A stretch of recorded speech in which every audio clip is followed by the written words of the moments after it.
Welcome. Who's here already? We got Lady Natbug. Welcome. Few people I recognize. Let's see. Hello. Lots of hellos. A hand from Small. Welcome, Flo. Yes.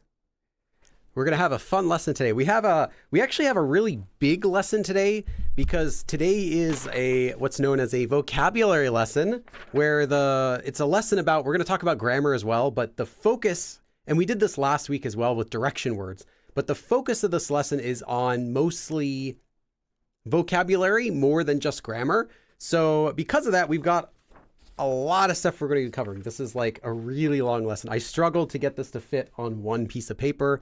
I had to like shrink the font a little bit, but it worked. It all fit. And we have a lot of sentences as well. So this is another lesson where I really recommend you get the worksheet if you plan on, like if you haven't learned this stuff before and you want more practice, get the worksheet, because the worksheet has an extra 16 questions on it that you can practice with, or I should just say 16 sentences. And the reason is whenever we do like vocabulary lessons, there's never enough time to do enough sentences for each vocab. So if you get the worksheet, you'll get an extra 16 that you can practice with. So you can check that out. It's already up on my Patreon page. Let's see. Where's everyone watching from? I only know Lady Natbug, who said she's watching from San Fernando Valley. I do remember that. Our resident Valley girl here. Where's everyone else watching from? Brian says, hello from Georgia, the state. Yes, that's a very important distinction nowadays. Welcome. I have been to Georgia once. I transferred there on a flight. In the middle of the flight, I stopped in Georgia. So I was there in Atlanta at the airport for like an hour, 2 hours. I don't know. I don't really remember how long. It was really short though. Wonderful city. Maybe I'll visit again. Louisiana, home of, like Louisiana hot sauce. I was like trying to think of something else. That's really all I can come up with, but it is really good hot sauce. Lake Mary, Florida, Salt Lake, Utah. I think you mean Pennsylvania. Iran, Paris, Waco or Waco. I think it's Waco, right? I pronounced it. I wasn't sure how to pronounce it, so I'm like, it's probably not Waco. Yep, I'm from Waco, Texas. Yeah, I don't think that's the right pronunciation. Bogota, Colombia, nice. British Columbia, cool. I've been there too as well. Trinidad, Romania, Houston, Missouri, St. Louis, Mississippi. You know how to spell Mississippi with one I? Bet you've never heard that joke before in your life. Huh? Do kids in Mississippi make that joke? Because I heard it sometimes growing up, and I thought, oh, this is like the dumbest dad joke. Even as a dad now, it's still it's so dumb. I don't even do it. But I'm wondering, like, is there a rule against it in the Mississippi like state constitution against making that joke or something? Or is it just like, do you know of its existence? Has the government shaded you from, protected you from ever hearing about that joke? Let's see. England, Poland, Keith, welcome. Pleasant Valley, New York, the UK, Alabama, all these different places. All these wonderful places that I've never been to. Someday, someone said they're watching from Paris. I want to be able to visit Paris someday in my life. I've never been to Paris before, nor have I ever been to France. That would be my dream trip, would be get to visit France someday, because I actually studied Francais for like 6 years. If you include my high school and my college, then I've studied a lot of Francais over these years, if you can't tell. I would love to go there someday, but unfortunately when I was Googling flights to Paris, it was just way above my budget. So maybe someday. Let's see. We've got a few other people. Italia, nice. Sao Paulo, Brazil. Hello from Brazil. Nigeria, Venice. Phil says, it's always allowed. All right. Germany, yes. Germany. It's better if you spell it with crooked letter too. Wait, is this another Mississippi joke? I don't know. I don't think I know this one. I only know the one where you cover your eye and you just spell it. How's your French now? Can you still speak French? No, I can't speak any French. I mean, I could like, bonjour, je m'appelle Billy, enchanté. I can, I could probably say hi. I can ask, how much is this? Où est le, whatever I'm looking for. I could, like, I'm not going to die in France, but despite having learned it for 6 years, I guess, if you put all of it together, I know like nothing. And if someone speaks French to me now and they're not using like heavy slang or something, I probably will understand what they're talking about just because I've been learning it for so long, but I wouldn't be able to speak it. But my theory is if I were to go to France and stay there for a month, I think a lot of it would come back. I don't think I would magically learn it. I think I would magically remember a lot of the stuff that I've studied and been exposed to since I started, it would have been first year of high school from before when I was 14, I think. So, yeah. Am I crooked letter? Crooked letter? Wait, I don't get it. Someone has to explain it. Am I just dumb? I don't get it. Australia. Netherlands. Isn't Germany 독일? Yes, it is 독일. And I'm trying to, someone said my French accent is good. I'm sorry.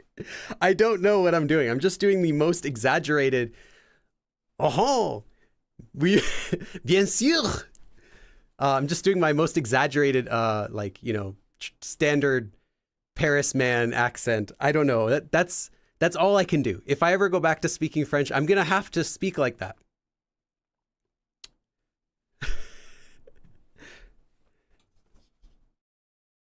Is that code called code switching Tourette's? No, it's just me trying to pronounce horribly the French that I forgot. Yeah, 독일 is Germany and Korean. That's correct. C'est déjà très bien. Ton français est bien. Your French is already great. Yes, thank you. No, mais merci. French was the first language I tried to self-study but failed. Yeah, I failed as well, but because I was taking class for it and I didn't stop taking class, I did all the assignments, everything. I went to class every day. I took it in college as well because why not? I already did it for, 4 years in high school. Might as well do it in college too. So I did okay, but it was nothing I could ever speak. It was just enough to like read the assignments when the teacher calls on me and do the, do the essays and stuff like that. But I had no clue what I was doing. And I forgot everything. I remember there was like you have to remember which is the verbs that are irregular. So you have like, you imagine like the house and these are ones that are regular, but I forgot all that. I just remember there was something about that. The S is the crooked letter. Oh, I get it. It's not funny though. I kind of get it. I guess that's the least funny. That's the one that we don't know because it's even less funny than the not funny one. Am I crooked letter, I, crooked letter, I, back on, back I. I know so many vocabulary in Korean, but don't know how to build a sentence. Yeah, that's, that usually is a sign of that you haven't actually started studying Korean yet. It's for people who have been learning Korean randomly, like maybe you kind of subscribe to various, I don't know, either Instagrammers or Twitter posters or YouTubers, but channels, and you're watching kind of shorts or short form videos that aren't giving you a full lesson. Or maybe it is a full video, but it doesn't give you a full lesson. And that's what ends up happening when you know a lot of vocabulary words and a lot of expressions and you know the alphabet, but you can't put together your own sentences, even though you know phrases. That's what normally happens. So I would just recommend find some sort of curriculum. I have a free curriculum, but again, I'm trying not to say this as a promotion for myself because obviously I have my own, but you can find any curriculum you want. It really doesn't matter that much, just as long as it's something that tells you do this and then do this and then do this. That's how you're going to get there. But most of the people that I tend to meet in real life who say they're studying Korean, just like randomly, I'll run into someone. Most of them say that they're kind of doing studying like that. They just have an app. Or they just have, I just, subscribe to this person, but that's all they do. Or, I just, follow these people on this social media platform like that. But they don't actually have any sort of plan for studying, any sort of curriculum. I did French for 7 years. It's a bit rusty, but I'm not the worst. Okay, well, I'm sure you're much better than me. My Spanish is better now, though, as I spent 6 years in Cuba. Oh, okay. Well, that would help. Same goes for me in French. I did French early, but I can never properly speak. Got more practice with that. Despair of ever being as fluent in Korean, although it's starting to come together a bit more for me for now. Yeah, Korean, getting fluent in Korean is like a long journey. So this will be demotivating to people who are trying to get to a high level in Korean, to hear that, oh, it actually can take years to get fluent or longer. But for people who are brand new and are wondering why they're not progressing really quickly, maybe it'll motivate them, let them know that actually, no, people don't get fluent in Korean in just a few months. That's a myth. It does take a long time to get conversational, like where you can have a conversation and people might think you're fluent if they don't know Korean, or if they're Korean and they're trying to compliment you, they'll say, oh, you sound fluent. To get to that level, it's a little bit more reasonable, maybe within a year if you're living in Korea, or like you're really, really good at learning languages, like you've done lots of languages and now you're doing Korean and you spend like 6 months every single day, then maybe you can get to a basic conversation level. But other than that, no, it takes years to get actually like fluent at Korean. Kai says, I've been promoting you a lot this week because I'm in a group for a K-pop group, GC for K-pop group, and the ones who are trying to learn Korean are rightfully tired of Duolingo. Okay. OR says, do you have a video about puns in Korean? I do. Check out my Glass with Billy series. There's a video I did all about dad jokes. I have another video about Korean humor, but the dad joke video, I play a game, a Korean app. It's not for like promotion of the app. I didn't get paid or anything, but I just thought it was really funny. And it's an app that gives you Korean dad jokes and you have to guess the answers. So you can watch that. How much easier is it to learn Korean as a Japanese speaking person in comparison to an English speaker? Much easier, because you have the benefit of mostly, not 100%, but mostly the same word order. So you don't have to stress about that. Although that's not as big of a deal as you think. As soon as you're intermediate, you no longer think about word order. It's not an issue. It's only an issue in the very beginning, but still that'll help you get over that first hurdle when you're learning about sentence structure. You also have the advantage of 60% of your vocabulary being transferable right over into Korean, since Japanese also uses about 60%-ish of its vocabulary straight from Chinese. So if you learn the readings of those characters in Korean, you can translate a lot of your vocabulary without ever studying. And that'll include like a ton of advanced vocabulary that normally, people like me who speak English, we would have to study that separately to know that what it is in Korean. First of all, in Japanese, they would already know that word. They just don't know how to pronounce it in Korean, since it uses the same hanja, the same Chinese words. So that's a huge advantage. Besides that, you have an advantage of some of the particles working in a similar way in certain situations, not always, but in general situations, there are many particles that work similarly. But again, it's not like you can say, oh, this is this, because they all have their own unique uses that don't match up with Korean, but they do have some general uses where you can kind of be like, oh, in this case, I can use this, and it's like this. So you have a big advantage for that. So I would say it's much easier. Pronunciation-wise, English speaking would be better because you have a lot more sounds to work with.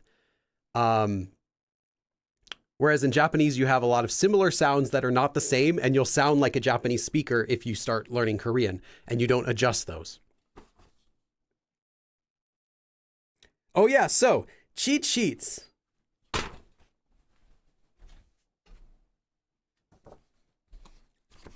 Cheat sheets were released. Hopefully YouTube recommended this to you. I don't know if they did. Not a lot of people actually saw the video, but everyone who saw the video seemed to like it, and I got a lot of people downloading it. So I think it's just a YouTube thing where they haven't recommended it to everyone yet. But if you didn't know, check out my newest video. I posted it on Friday, and it is 6 Korean cheat sheets. They're completely free. You can get them from my Patreon on the free tier. And there's one for like Korean alphabet, all of the sound change rules on one paper, like every single one.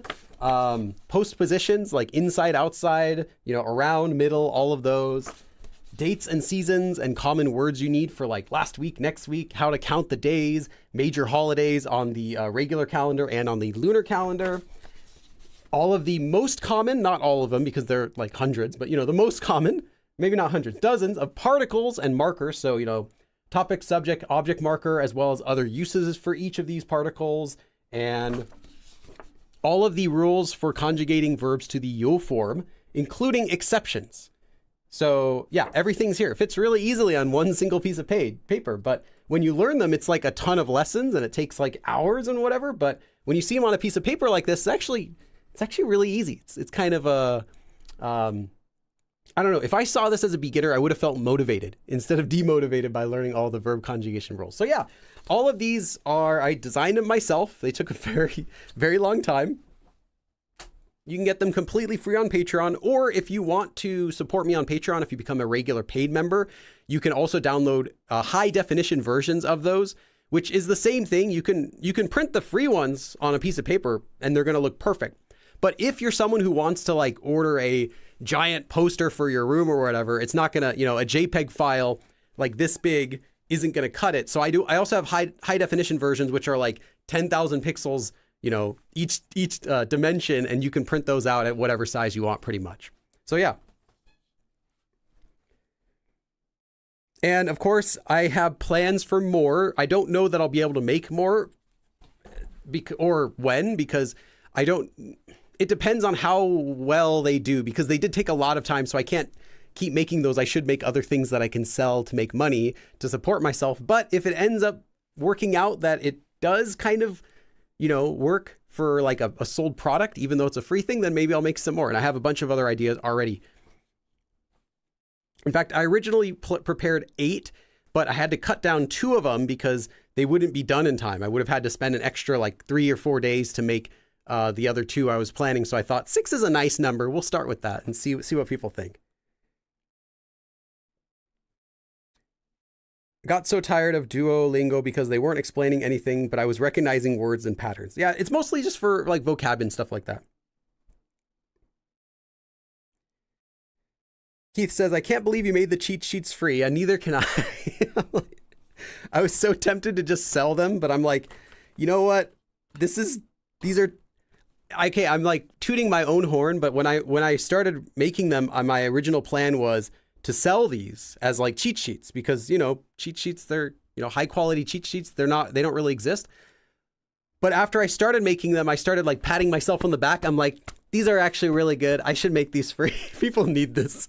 So I kind of felt bad. I'm like, okay, fine. Well, I'll compensate. So we'll make it free. If you want a high quality version, it'll be I'll charge for that. And then hopefully rich people who get it, people with, people who can pay their health insurance bills, those people might also say, hey, I'm going to support this guy. But either way, it should be something I think everyone should have access to. Darren says, I started learning Korean 2 months ago and I'm enjoying it, but there's not a lot of courses, it feels, compared to other languages. Darren, I also have a free course. Although it's still not a lot of free courses, but I have a full free course on my YouTube channel. It's 100 lessons, believe it or not, and it goes over everything in the beginning level. So yeah, you can check that out. I'll link it in the chat.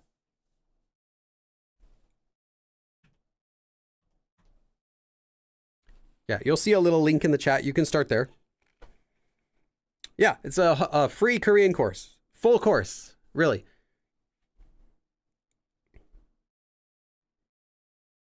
Grand T says, I think you did a good job on the visual design. Oh, thank God.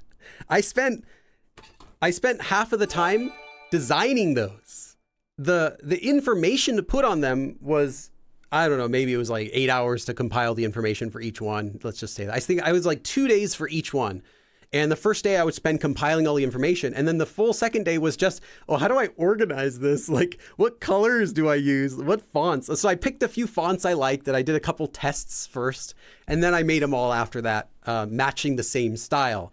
So yeah, I was worried about that because I thought, I can make really nice information, but if I don't present it clearly, it's just going to look horrendous. So I tried to find a balance between like looks okay and actually gives you real information. And I think I kind of hit that where I wanted. Hey, Kai, it's not the top of the hour. It's not the top of the hour. Thank you, Kai. I still have your name on my list for the ownership of each minute. Kai is the owner of the minute 0. Hi, thank you so much. And let's see what you wrote. A thank you for the cheat sheets. Oh, you're welcome. I was happy to make them. They helped me feel way less overwhelmed, especially the sound change rules. Yay, sound change rule. That's my favorite one. If I only released one cheat sheet, I was going to have it be the sound change rules. Actually, it would have been the sound change rules and the alphabet. Those are the two I was going to release no matter what, even if I couldn't make more. But yeah, I was happy about that too. And that was the one that surprised me and made me want to do more of them, is because I didn't expect when I started the series, when I started the cheat sheets, I didn't expect I'd be able to, let's see, where is that? Yeah. I didn't expect that I'd be able to fit every single sound change rule, including like advanced sound change rule, all on one single sheet of paper and not have it look too crowded. I was really expecting I would have to cut out some, that I would only be able to share like the most common ones. But no, I put all of them on, and then I looked at it and I'm like, you know what? I still have some space left. So I added another one I made a video about, which is a separate advanced sound change rule, which most people don't know, but is happening all the time. And then another one that most people really don't know because I've never found a single video about this ever, but it's sound change rules with hanja. So I haven't made a video about it either. I'll make a video someday, but basically there are some words, a lot of hanja words might have a certain syllable. So it's not all hanja words, but certain syllables whenever they appear in hanja tend to actually be pronounced with a double consonant instead of the way that they're written. So I wrote most of the common ones. There are a few more, but these are the most common ones that you should be aware of. So yeah, it's like everything, and then I had extra space. So I think it's just because of the way that I figured out how to organize them ended up meaning that I had space. So I realized really quick that I could actually combine I could combine 5 rules into one line, which really helped to save space. Because I was positive I wouldn't have space for that, but I ended up getting it. So I don't pat myself in the back too often, but for that one, I was pretty happy how it turned out. Ninha says, do you plan to do an intermediate course? Yes, I did. Where is that? Okay, yes, I did. I don't have a link to it, but check my conversation course, Korean conversation course.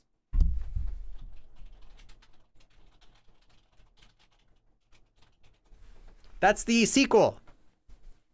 Most people don't know, but I did a sequel to the beginner Korean course, which is a full conversation course, which goes from that beginner level all the way to full conversational. Not to say you're going to get to that level, but it goes right into full conversations. And yeah, there are 20 complete conversations, not filtered, not dumbed down. They're 100% native level and yeah, very complicated. And I explain everything as we go through. And it starts off with the knowledge that you would have gained from the beginner course. So it's made to, if you finish the beginner course and you feel like, oh, I really want more, I'm ready for real conversations now, Billy, that's the course. And also it is free.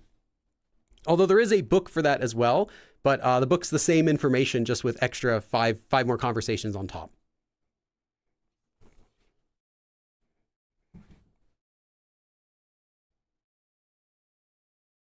Eugene says, the pronunciation sound rules is really helpful. Yeah, I like it too. I mean, I don't need it now, but if I was a beginner, I would have killed to get that. I really wish there was something like that.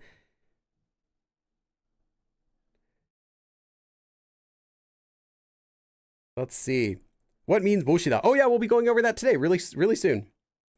Sir Ahmed says, Billy, how do I use your books with your videos? Should I watch videos first and then try to study the books, or the opposite? So they are a separate path. So you can use either or.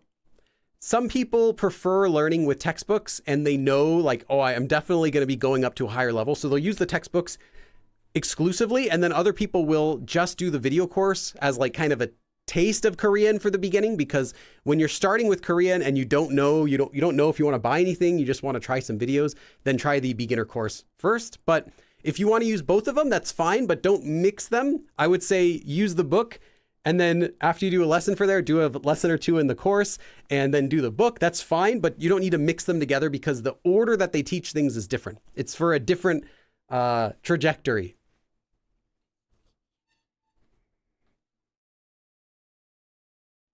Okay. Says, are these conversations on YouTube? Yes. Yeah, search what I just wrote in the chat. You'll find it. Okay, so let's get started with the lesson. Oh, as another Kai. Wait a second. I just saw your name a second ago. I swear I just saw Kai's name a second ago, didn't I? I'm seeing it. I'm seeing double. Kai said, thank you so much, Kai. Just another thank you that my channel is run on member donations and YouTube advertisements and Patreon and all that stuff. So yes, thank you for helping to keep the lights on and for allowing me to make things like Korean cheat sheets every once in a while and new courses and something else coming out pretty soon as well. You'll find out. Okay. So for this lesson, the prerequisites are you want to be familiar with the form 고 싶다. So like want to do something, and 고 있다, like you're currently doing something. If you know these prerequisites, you'll be fine. So hold on a second. Hold on, I think I forgot my drink outside. 1 second.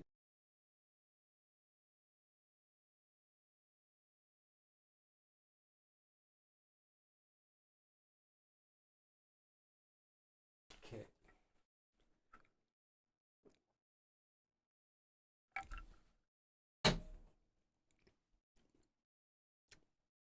Once again, that's really sour. Okay.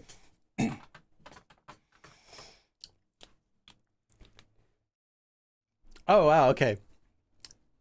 That is every time. Okay. We're going to be talking about several verbs that mean to bring something or to take something.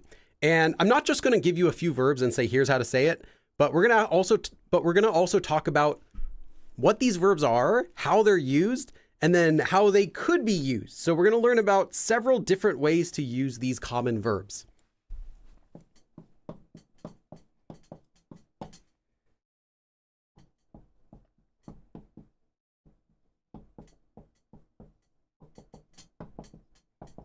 And the first verb we're going to talk about is 가지다. Now, 가지다 means to have something, but it's literally kind of like saying to carry something or to hold something. So if you ask someone if they have something using 가지다, it's not just asking if they have it, like in general, like if it's at their house, but it's kind of more like asking, do you have it right now? Like, are you holding it? Are you carrying it? Is it on your person? Do you actually have it? So that's what this verb means. And it's commonly used in two ways. In fact, you probably already know this, but for those who don't, I'll do a really quick review. You'll commonly, first of all, you'll commonly see it used with the 고 있다 form. So that means to currently be having or holding or carrying something. So it's to have something or to hold something or to carry it. Like right now, that's what the 고 있다 form means. So let me give you an example sentence.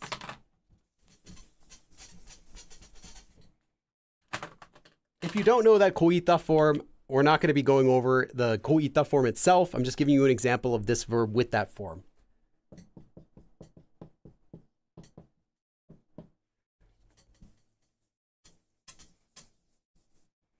Let's see, put that up there. Oh, one more thing I need to mention is that the verb is 가지다, but you can also shorten it to 갔다. In fact, it's the same verb. If you just remove this part, you get 갔다. So you'll see it as 가지다 and 갔다. Know, however, that 갔다 is slightly more informal than 가지다. So if you're trying to speak politely ever, or if you're trying to sound formal, or you just want to be a little bit extra polite, then just stick with 가지다. But for regular conversations with your friends, or if you just want to be informal and you're not trying to speak formally, you can use 갔다 as well. And this is used in all of the same ways. So you can have 가지고 있다 or 갖고 있다. So let me give you an example sentence.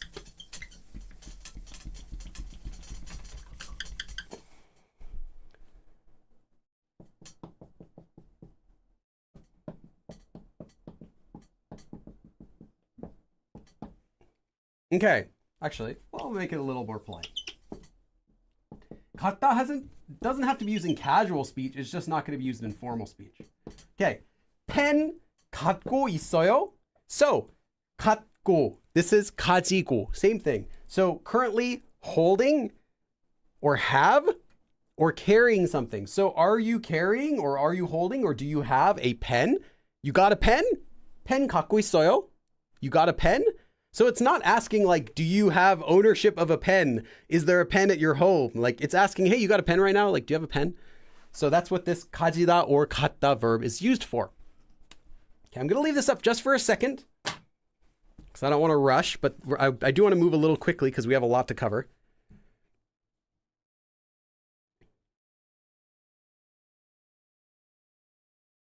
MG says, embarrassingly, I can't figure out how to change the amount of a super chat donation. Oh, there should be like a little dollar sign, but I'm not sure how it works. And it might be in different countries. It might be in a different location or a different way it works. Lexica. Yes, Lexica is our 7-minute owner. I have a little chart actually on my computer with the numbers that people own. Oops, I almost wrote your name in blue. Everyone gets purple. Unless you want a different color. If you want a different color, you can let me know as well. I just do purple by default because it's like, I only use it for writing the sponsors, but if you prefer, I can write a different one. Just not red. I'm not going to write your name in red. That would be mean. Thank you, Lexica, for minute 7.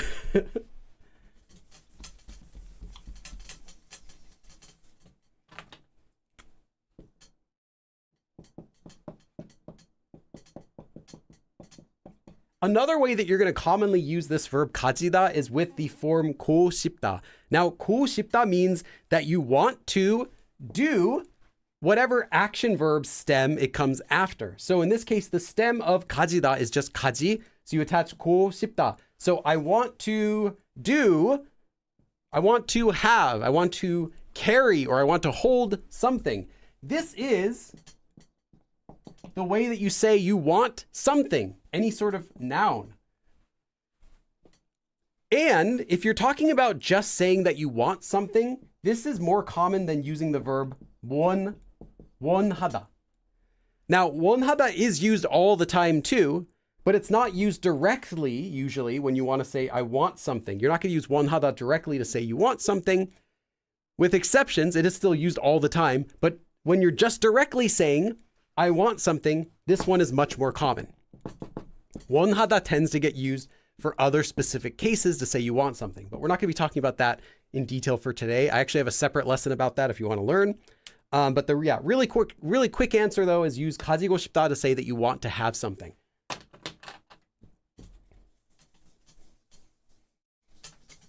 In fact, let me give you an example.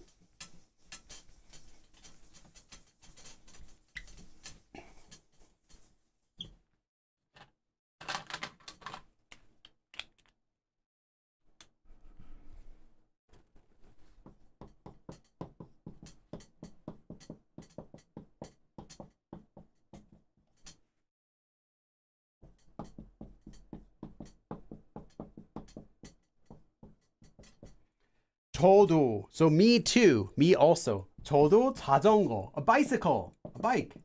저도 자전거를 갖고 싶어요. So I also want to have a bike. Now in this case, it doesn't mean you're holding the bike or you're carrying the bike necessarily, just that it's yours, it belongs to you, it's on you.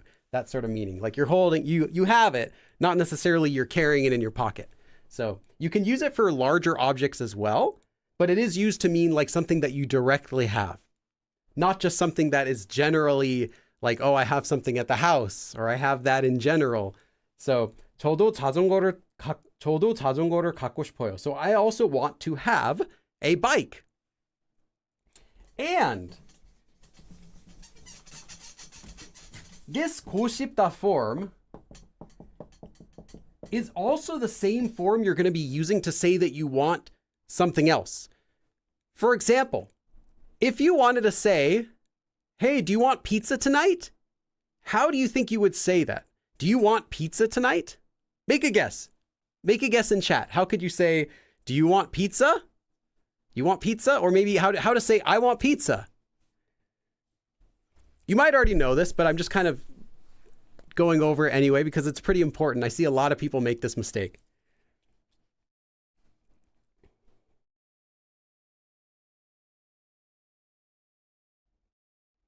펜 읽고 있어요? Yeah, you can't, because 있다 already has 있다 in it. You can't use 읽고 because it's only with actions, things that you're doing. Yeah. Yeah, actually, a lot. You already have it. Lexica as well. Perfect. Yeah. Okay, I just wanted to see if you got something else, that's fine. So you wouldn't use 피자 갖고 싶어요.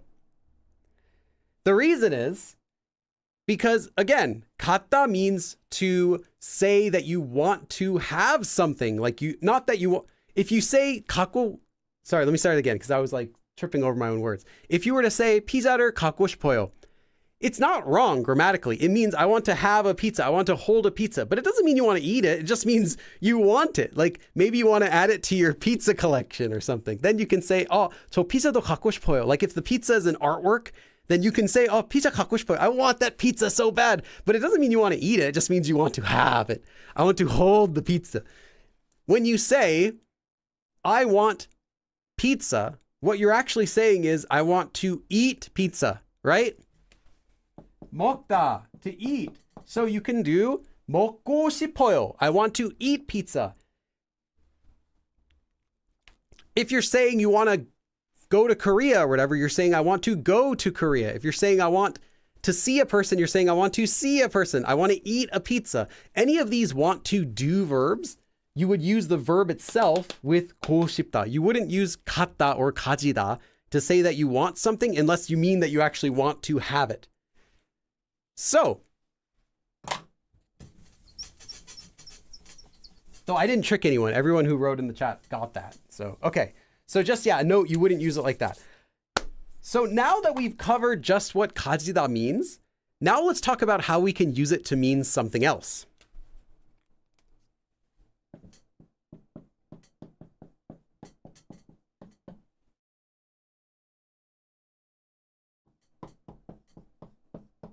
Actually, let me start with this. Let's write it this way. That way it's a little bit.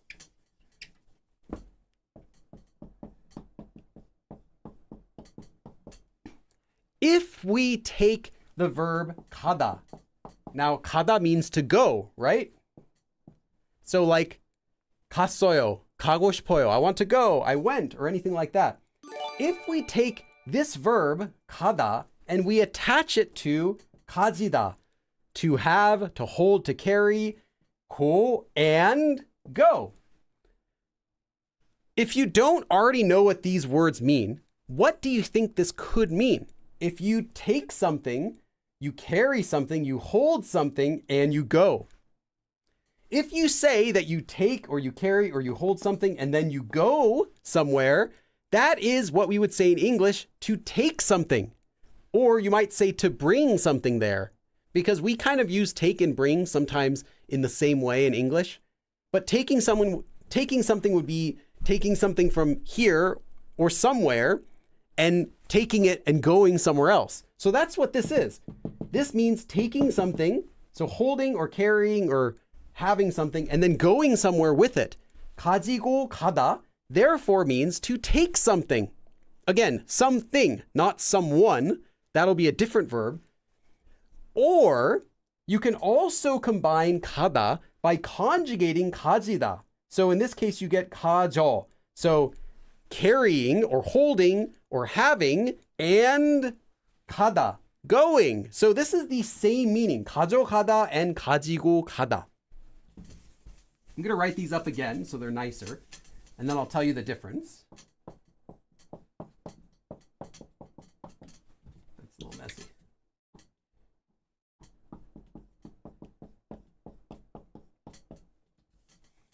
Oh, hey, MG! MG with a $5 donation. Thank you so much. Kai to the rescue, but the dollar options all ended in 99, so I'll figure that out next, maybe. Oh, does it? Maybe it does $4.99 because then I always round up a little bit. Maybe it does that just so you feel it's like a smaller donation, right? Like when you're buying something at the grocery store and it's like $3.99 and there's another item that's like $4, you're like, oh, I'll get the $3.99 one. It's cheaper. Like maybe it's a, it's a difference in how you think about it. A tiny difference, like subconsciously, you know that you feel like it's a little bit cheaper. Anyway, thank you so much. On iPhones, they all end in 99. Oh, interesting.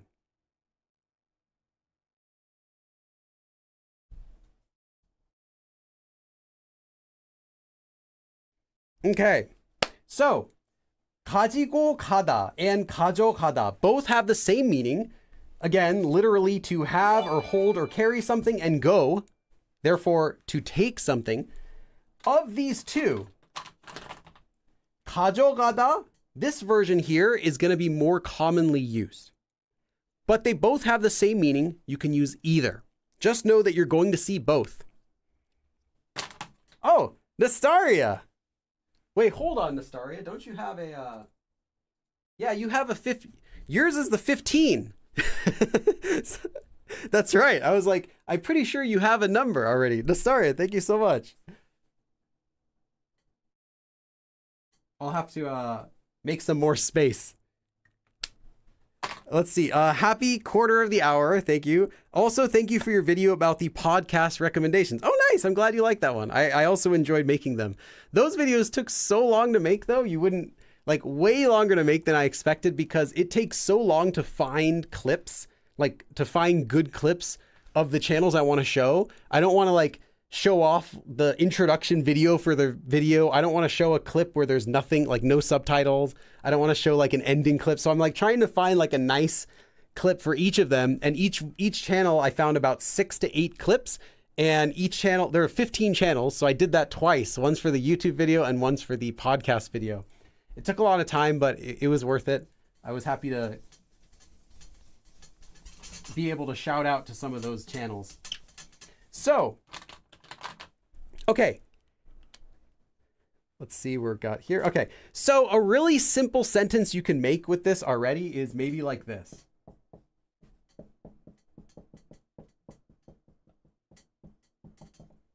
이거, this thing, so this, and it's a noun.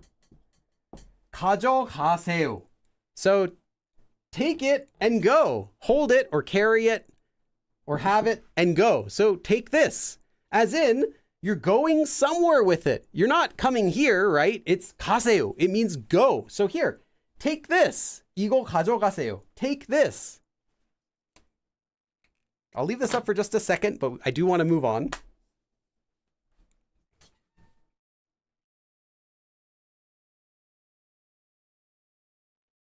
Keith says, to avoid confusion, cause should never be referred to as bring. Yeah, we do that in English, though. Like, we'll say, I'm going to bring this to my friend's house, right?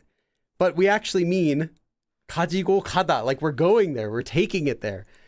And if you want it, there are a few things we do in English like this as well, like borrow or rent or loan. Good luck explaining these to a Korean person. Like, they're all different. Like, hey, can I borrow that for a second? Or I let you borrow it. Or I'm gonna rent that, or I loaned it from him, or he loaned it to me. Like, we use all those. Yeah, English is not very nice to English learners sometimes. Okay. So if we took 가지다 and the verb 가다, there is one more verb that we could also use with 가지다.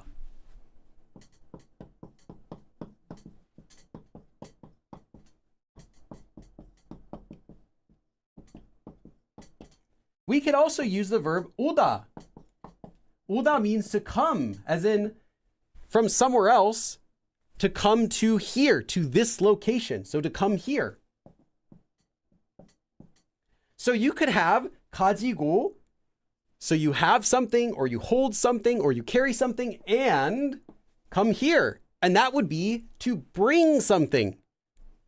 Or you can also write it like this, 가져오다. You can also do this. So 가져오다 also means to bring. And this one is going to be slightly more common, 가져오다, more than 가지고 오다, but they have the same meaning. So we're going to leave this up for just a second, and I'm going to give you an example sentence of this. I know I'm moving quickly, but this is the basic stuff I just want to get out of the way because we do have some actual intermediate stuff past these first two verbs that we're doing, kajida, and then the next one, terida, which I'll show you. My life I lagged for a bit. Oh, that's too bad. Maybe right while I was talking.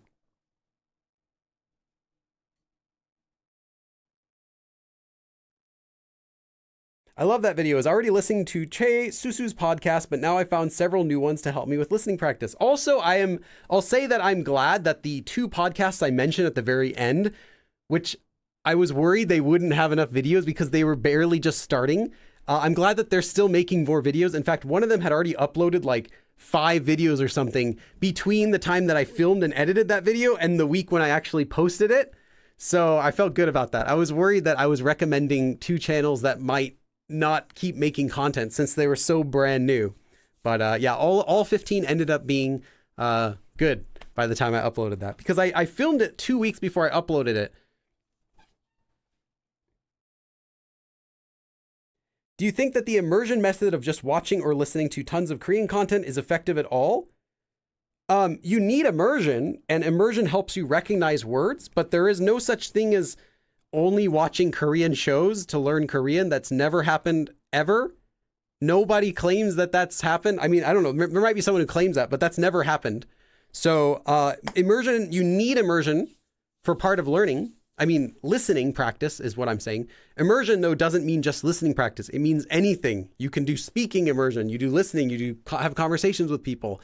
But just the listening part of it is something that you need, but that alone won't teach you any language. So yeah, you always need to combine that with not only, it has to be content that you can kind of understand some of it. So it's like just a little bit above your level, but you need to combine that with your own work. So that can be practicing or a little bit less practicing, but you make it up with studying, like learning the grammar forms you want to use, but you need to have both input and output to learn.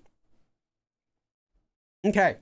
Otherwise, you're going to forget, even if you were to, theoretically, even if you were to learn everything that way, you'd forget everything because you're not using it. Oh, is this where the 2 forms of goodbye comes from? I mean, they do come from kada, if you're talking about 안녕히 가세요, but the other one is 안녕히 계세요, which is a different verb, 계시다. Okay. Let me give you an example.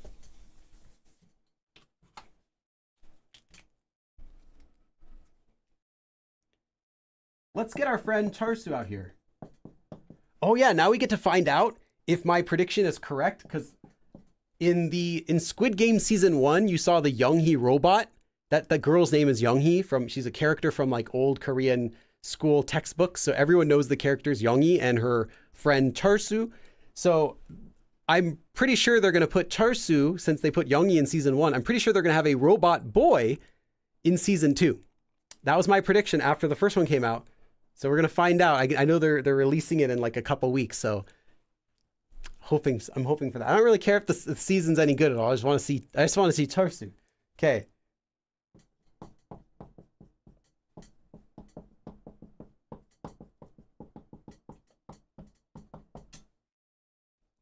Okay, 철수가, so our friend Charsu, 이걸, which is a shortened version of 이것을, so it's just this thing with the object marker, so this as a noun.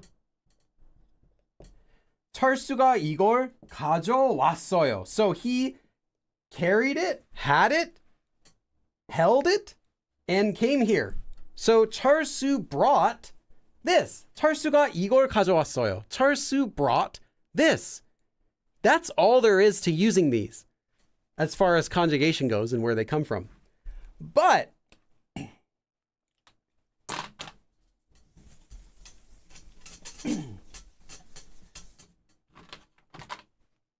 we use the verb to forget in English to mean a lot of things, not just forgetting information or forgetting a person. We also use it to forget something, as in we mean to forget to bring something. So if you want to say you forgot to bring something in Korean, one of the ways you can do that is actually by saying that you didn't bring it, which is 안 가지고 오다 or 안 가져오다 more commonly. Actually, write that a little bit nicer. Okay, let me check here. So yeah. Or if you are taking or if you are taking something somewhere else, but you forgot to take it there, then you'll also see 안 가져가다. So the point is, 안 is not, and 가져오다, bring or take. So if you want to say, oh, I forgot the pizza, and you're here at the party, then you would use 가져오다 because you didn't bring it.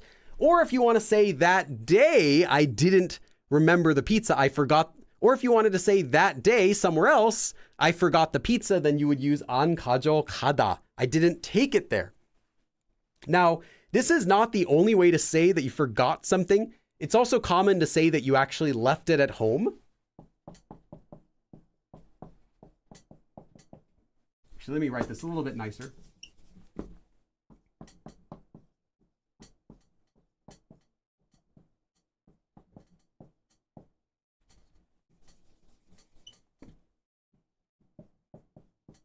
Okay, there we go. That's enough space. All right.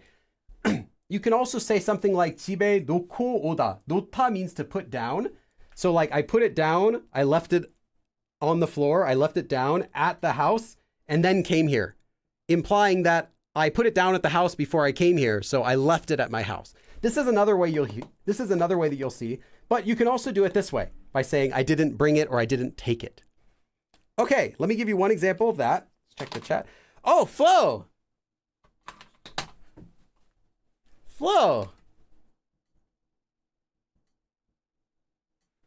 Flo has our 30-minute mark, but I guess you're doing a little early. So a little early for my bottom of the hour. Thank you, Flo. You're not really obligated to keep your minute spot, but I do really appreciate it. But I have to leave in a few for a prior commitment. Oh, okay. Thanks for everything you do as well as the cheat sheets. You're welcome. Hopefully you're still here while I'm saying thank you. But yeah, thank you so much for that and take care. Yes. Okay. Meme says, why is the shiot pronounced as SH? Yes, that's because anytime you combine the SH sound with any vowel that has the E sound in it, it always becomes an SH sound because it's not a C, it's not a S sound, it's a soft sound, which makes it have a SH sound when you attach that. Okay, let me give you an example.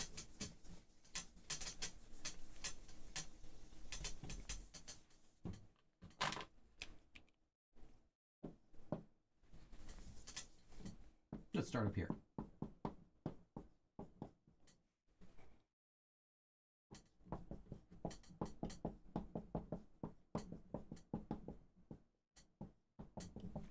우산 means an umbrella. Specifically, it's an umbrella for rain because 우 means rain and 산 is umbrella.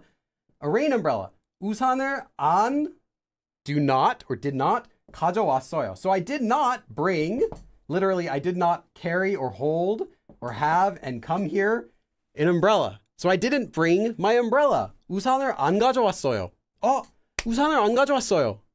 I didn't bring my umbrella. Okay, I'll leave this up for just a second and then we'll move on. I was like going as fast as I can, but I still am not fast enough. I'm still below on my schedule, but it's okay. As long as it's not too bad. Okay, but now we're done with all the really beginner stuff. Sue Amazing asks, can you use the 지 않다 endings? So you're asking, can you say something like 우산을 가져오지 않았어? Yes, you can. 우산 가져오지 않았어. But that's like saying I did not bring my umbrella versus saying I didn't bring my umbrella. The emphasis is different, and you usually want the emphasis for the 안 version. But if someone's like, hey, did you bring your umbrella? Like, 가져오지 않았어. 안 가져오지 않았어. I did not bring it. Like, I don't know, it just sounds awkward. I did not bring it. So don't do it. I prefer this one. But grammatically, yeah, you can use either one. It just has different nuance, and that nuance is not what you want.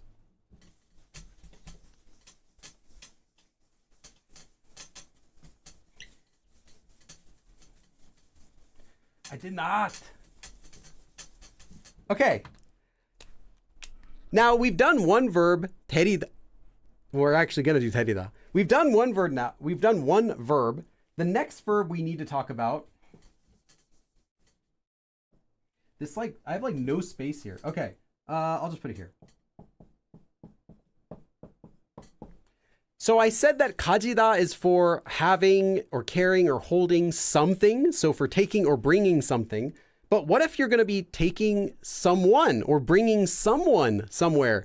Well, you can't use kajida. Instead, you're going to want to use the verb terida. This one, you don't really use it by itself. This verb, unlike kajida, this one is not used by itself. You're only going to see this verb used combined with kada and oda. You're not going to be seeing like 데리고 싶어요 or 데리고 있어요 so much. It's mostly just used with 데려가다 and 데려오다 or 데리고 가다, 데리고 오다. So this one's used exactly like 가지다 when you're combining it with the verb 가다 or with 오다. So let me show you.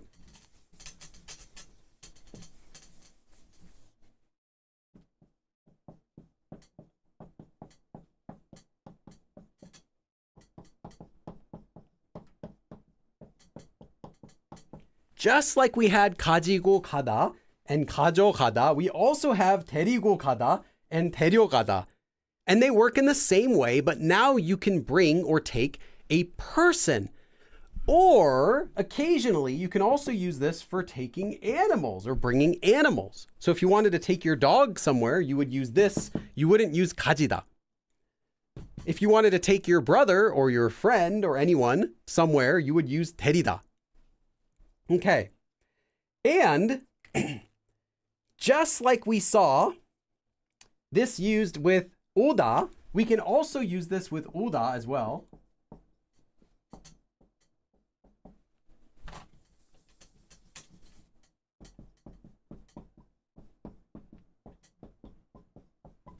So you could also have 데려오다 and 데리고 오다. And again, these ones are going to be a little bit more commonly used, just like with 가져가다 and 가져오다. You're going to hear these a little bit more. Okay, I'll leave this up for just a minute, and then I have a couple sentences. Again, we're almost done with all the super basic stuff. The next ones we're going to go into, I promise, are a little bit higher level.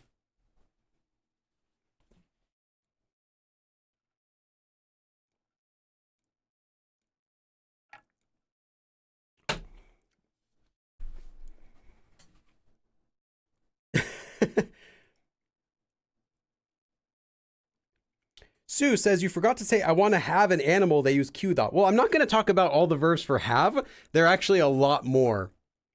Kyuda would be used for animals, but it's also used for children.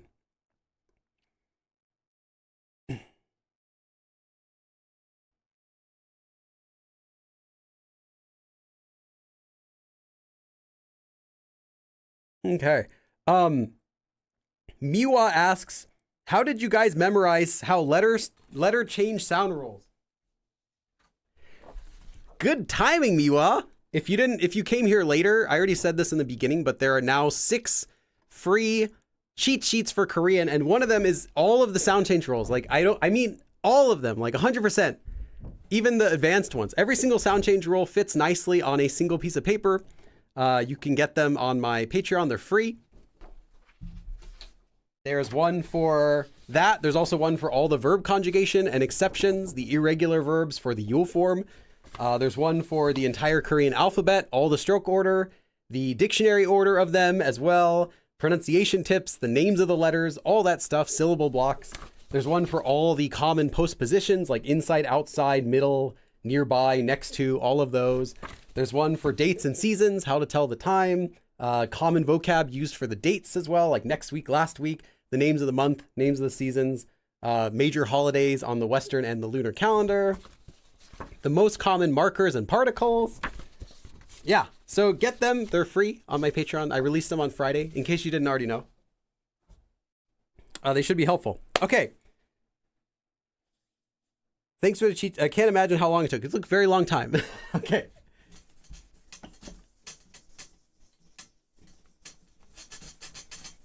Because I'm not a designer, so it took me a long time to think how I can do it. And then every time I would change the size of a box, I have like alignment layers I would use to check to make sure everything's aligned and that the boxes are the same size, like the same distance apart, like with the same border size. All that stuff took a long time. If I'd add like one verb to the list, then I have to rearrange everything because it would mess it up. So yeah, that's what took a long time to make.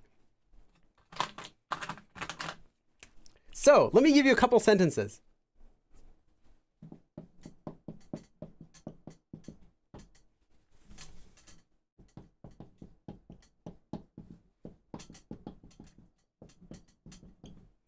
친구, so my friend. 친구도 데리고 갔어요. So I took my friend and went. So I took my friend, as in like I brought my friend along.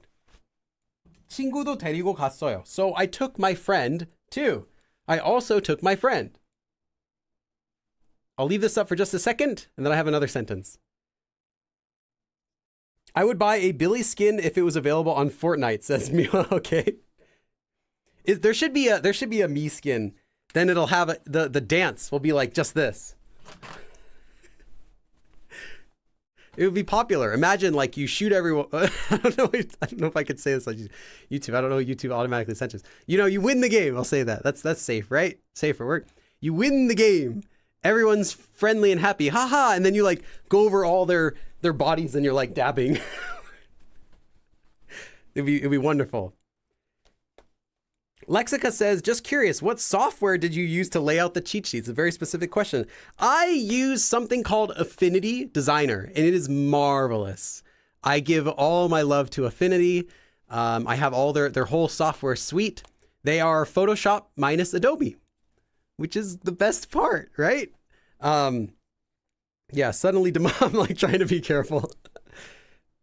You win the game, yeah.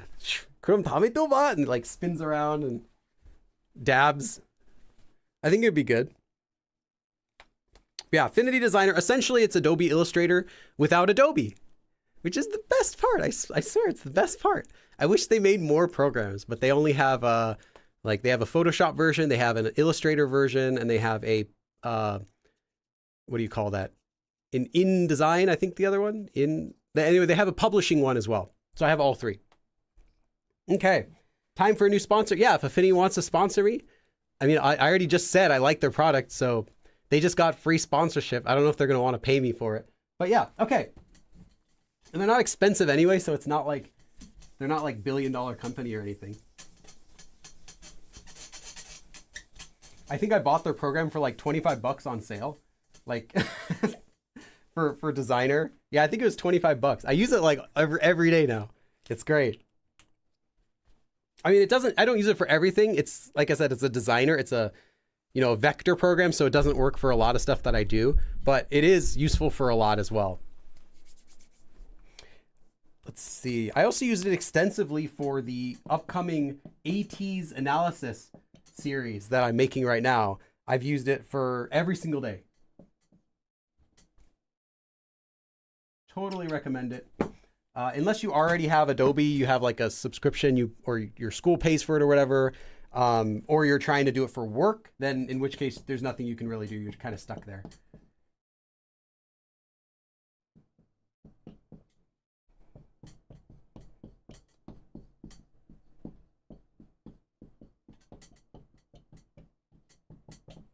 Just clean it up a little bit. Well, that. Why can't I erase it? There. Try that again. Okay. 도서관, library. So 도서관에, to the library. 강아지 means a dog. Actually, 강아지 means puppy, but that's the word you use for someone's pet dog. The other version, 개, means a dog, but this isn't usually used for someone's pet. It's just kind of a general word for like dogs in general. So if you're talking about someone's pet, it's usually going to be 강아지. 강아지를 데리고, so bringing and coming here. 오지 마세요. Do not come here with your dog to the library. So don't bring your dog to the library. 도서관에 강아지를 데리고 오지 마세요. So do not bring your dog to the library. Literally, do not come here bringing your dog to the library. Okay, I'll leave this for just a second, and then we're going to go on to the next intermediate level verb. Because moshida, a lot of people don't know this one, or at least they don't know how to use it correctly.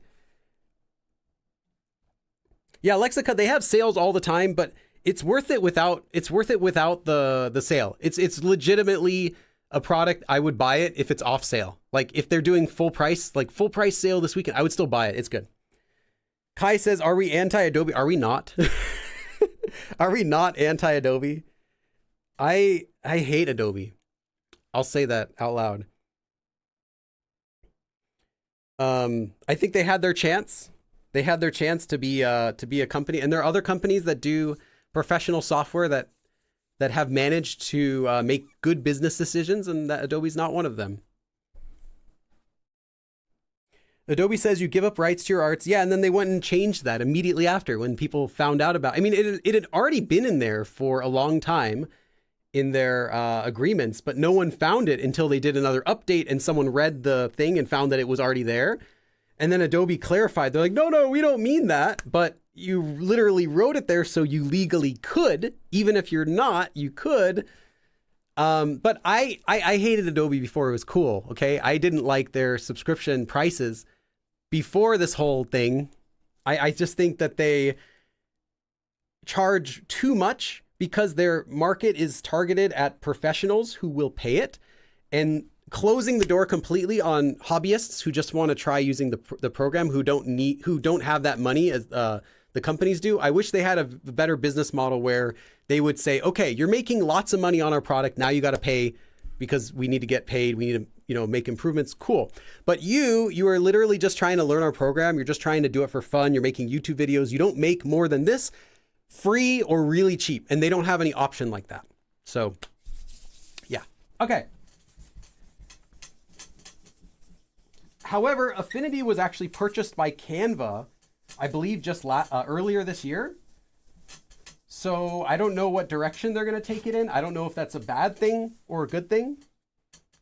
I hope it ends up being a good thing, but I don't know. Either way, even if they do, you'll always still have access. Like I'll still be able to use my program forever. So it's not a deal killer for me, but it means I might not get newer features if Canva decides to, mess with the program and mess with the pricing or something like that. Okay. I keep an extra set of Billy clothes. Yes. Anti-Adobe. Yes. Kai, are you, Kai, is there an Adobe stance from you? I will teach you Korean though, regardless of your stance on Adobe. Let me just make that clear. I'm not going to discriminate if you're a fan. I'm someone who's been using software from lots of companies since I was a young teenager. I got into, goodness, what was the company at the time? Now it's Autodesk. Now it's owned by Autodesk, but at the time it wasn't. I've been doing like Autodesk software. I've been doing Adobe software. I've been doing a lot of this different software since I was like a little kid, because we had my dad was doing programming when I was young, so we had access to like a decent computer as a kid. So I've kind of had a lot of time to go through like trying all the different programs and stuff and seeing how different companies like changed over the years. Like they started off this way, but now they're this. So yeah, I just had something against it, something against Adobe. Okay, let's see here. Assistant, Canva. Yeah, I use Canva as well. Okay, sorry for the derailment. Okay, the next verb we're going to talk about is moshida. Now, moshida, I see a lot of people misuse because it doesn't just mean to bring or take something or take someone. It has a completely different meaning. In fact, moshida by itself is used. And it's not related at all to terida or kajida.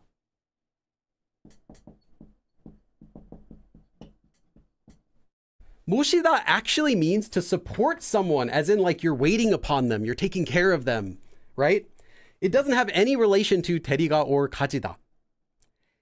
However, because it's used to mean to wait upon someone, if you use moshida together with either the verb kada or oda, so we get something like moshigo kada or moshigo oda, what we're literally saying is I am waiting upon someone, or I am supporting someone, I am taking care of them and going somewhere, implying that you are escorting something. Sorry, implying that you are escorting someone. So literally, it kind of means like that, but you can also just translate this one as to take or to bring someone. But in that way is how it kind of literally means to escort someone somewhere. Like you're going somewhere while waiting upon them or while supporting them or taking care of them. So it's a very polite way of saying that you're going to take someone somewhere or bring someone here. And as I said, you could also use boshida by itself. Now, I'm not going to be teaching that because there are some expressions that you'll hear.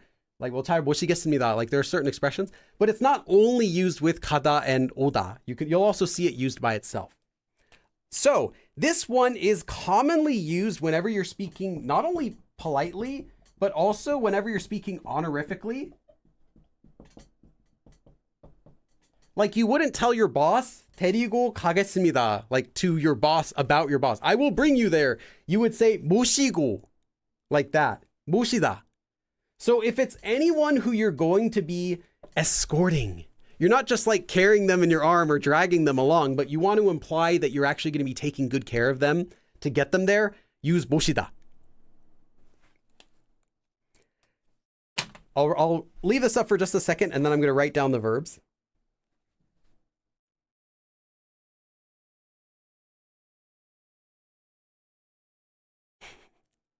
I'm still waiting for Kai's Adobe stance. I'm worried. Kai's going to be like, I work at Adobe, Billy. How could you? I'm the Adobe. I almost said Adobe CEO, but no, I'm the Adobe, something really important at Adobe. I apologize if so. If you are, though, please get them to lower their prices or change their pricing models. Photopia. I haven't heard of that one. Actually, no, I've heard of that one. I've never used it. Good free alternative. There are some free alternatives. I've tried them. Affinity blows them out of the water. But I know a few alternatives to Photoshop and Illustrator that people are going to mention. Inkscape. I actually used Inkscape for a while, which is a Illustrator alternative. Nope. Affinity is where it's at. That's the program you want. Affinity Designer and Affinity Photo, which those do everything I ever needed. The only thing they don't have is they don't have any AI features whatsoever. And although I don't like that sort of the, AI art and all that stuff, I do think that being able to like AI just replace a traffic pole or something in the background would be useful. But they don't really have those features. Other than that, it's got everything I need. I'm actually the creative director of Adobe. Oh my God. You're going to have to keep this. Now you're going to have to keep this secret from your boss that you watch Billy streams. I'm going to be on the blacklist.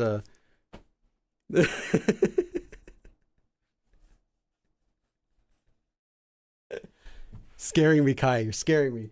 Okay.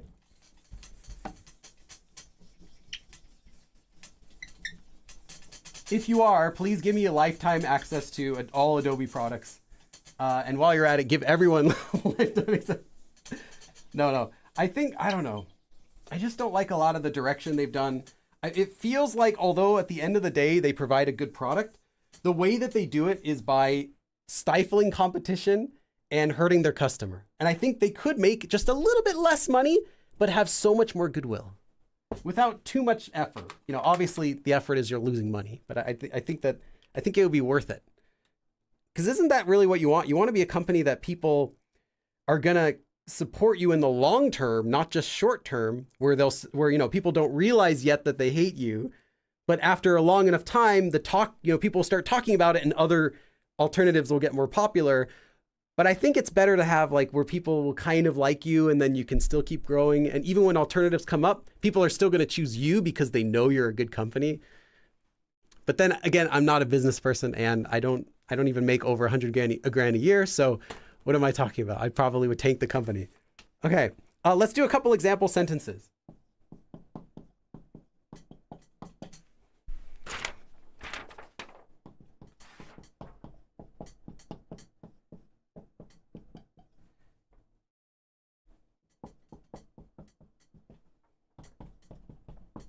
this is kind of a tricky question. I want to know how you would translate this sentence. I want to know how you would translate this sentence. So I'm not going to read it. I want you to read it, and I want you to translate the sentence and write it in chat. Tell me how you translate it. It's okay. I heard my boss is getting fired next week, so maybe I'll get their job and can make a difference. I really hope you're not lying. I hope Kai is really the creative director of Adobe. That would be wonderful. If you are the creative director of Adobe, please make sure you are super kind toward Affinity. Help give a phone call to Canva. Tell them to take good care of Affinity, and yeah. Although funny story. I don't think I've told this story, or maybe I have told the story before. I don't know if I've told it on the live stream before. I almost got hired. I think I've told this story before, but not on here. So I'll make it brief. I'll just say, to keep everything anonymous, I almost got hired at a very major video game company that all of you have heard of. This was before I was doing YouTube. I almost got hired there. So I'm only going to give you the short version of the story. The full version is it's a long story.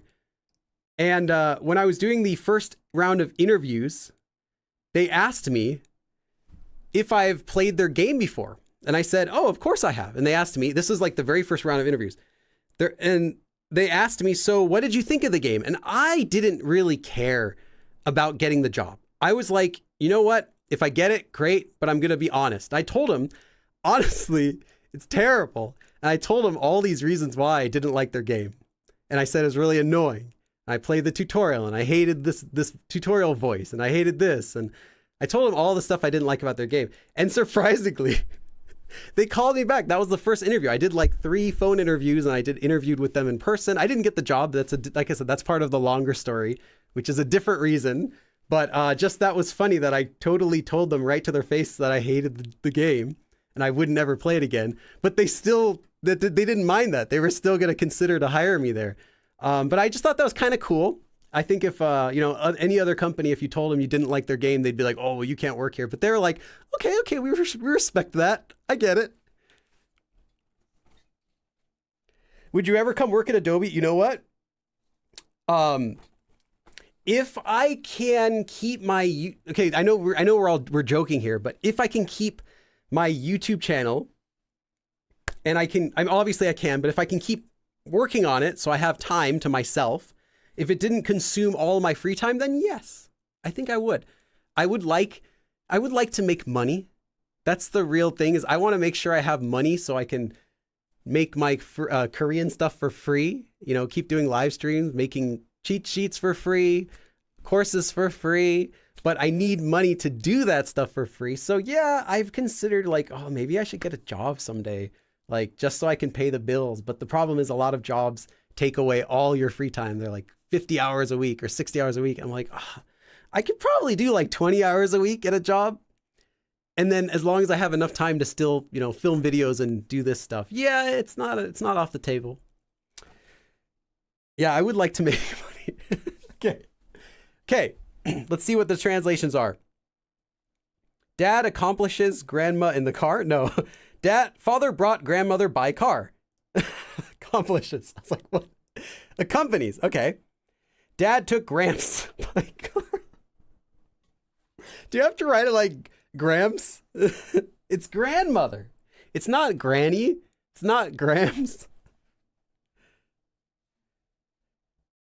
Billy is secretly a major game company employee. No, I'm not.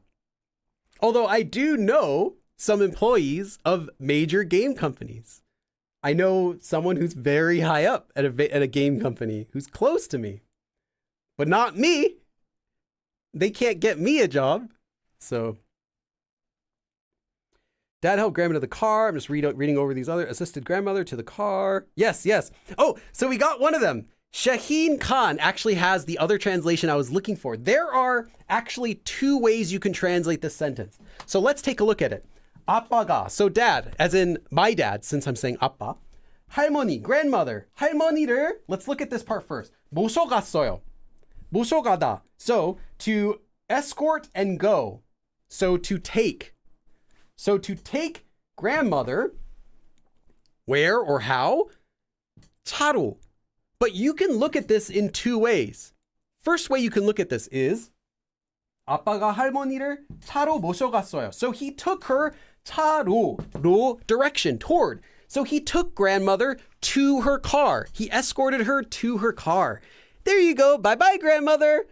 She's like 95 and she can't see anything, but he puts her in her car, turns on the ignition and is like, good luck, Granny. And she, she drives off and hits 3 cars and, whatever. He could do that. Or you can think of it as 로, as in buy, like buy car, like as in driving the car. So he took her by car to where? Anywhere. But dad escorted her by car. So you can think of the sentence in either meaning. It can both mean that dad brought her to the car or that dad brought her somewhere by car, like he drove her. I think the second one's probably better, unless she's not that old and she's still, she's still okay to drive.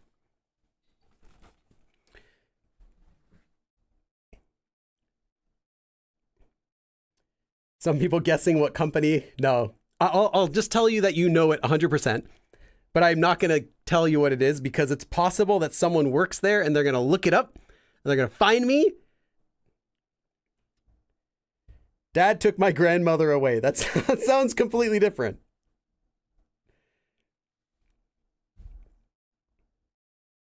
I didn't even see escorts to cat or car.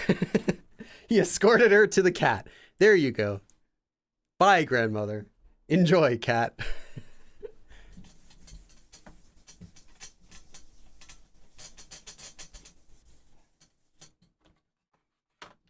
But yeah, that was a pretty funny story. I don't regret it one bit. Even though I didn't get the job, it was still a fun experience and it made a really good story.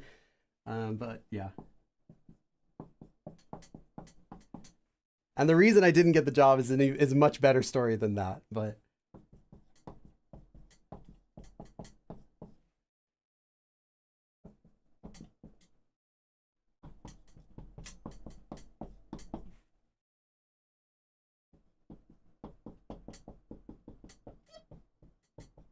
okay.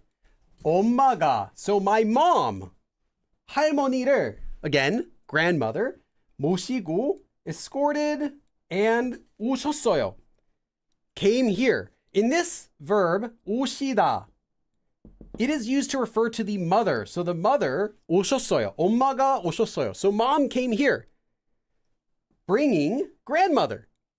엄마가 할머니를 모시고 오셨어요. So mom brought grandmother here is what it means. Or literally, mom escorted, taking care of, right? Grandmother, and then came here. So mom brought grandmother.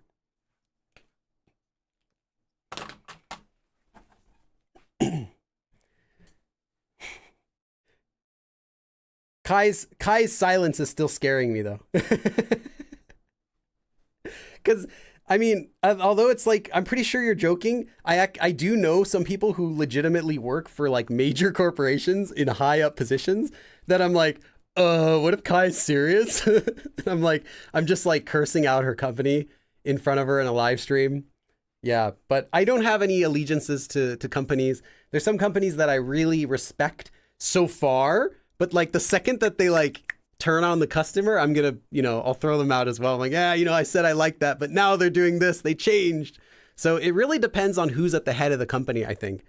Sometimes you get a company that's like, I mean, imagine if I got bought out, right? Imagine if a major company, I don't know who would buy me. What company would buy me? Microsoft? Imagine Microsoft buys me. Do you think my products are going to be free if I got bought out by a major company? Heck no. My lessons, paid. My cheat sheets, maybe they'll leave the stuff that's free on the internet, but then everything else going forward is going to be like paid with the brand. They're going to stamp a picture of me, be like, go Billy Brand, and then sell the brand from there. It's a lot to do with the people that's at the head of the company. Because I've worked at some companies where the people at the company are kind of cool, but the way the companies run is just like horrible. So that even if the people working there are really cool, they end up doing negative things because like the head is, the leadership is not really doing a good job, or the leaders don't really care about the customer. That can happen. So it really depends on, talk to me in Korean buyout. I doubt it. Okay.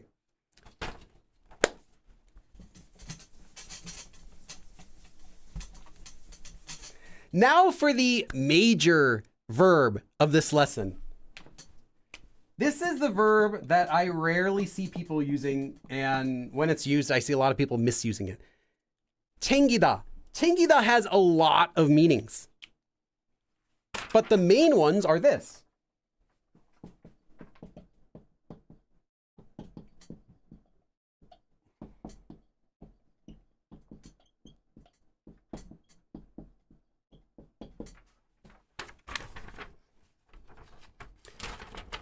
챙기다 means either to take something or to grab something or to gather something or to pack something. And I think the one meaning that kind of encapsulates everything is to gather. So if you remember 챙기다 as meaning to gather up, then I think that might help, because 챙기다 can also be used with 가다 and 오다, just like before, to mean to bring something or to take something.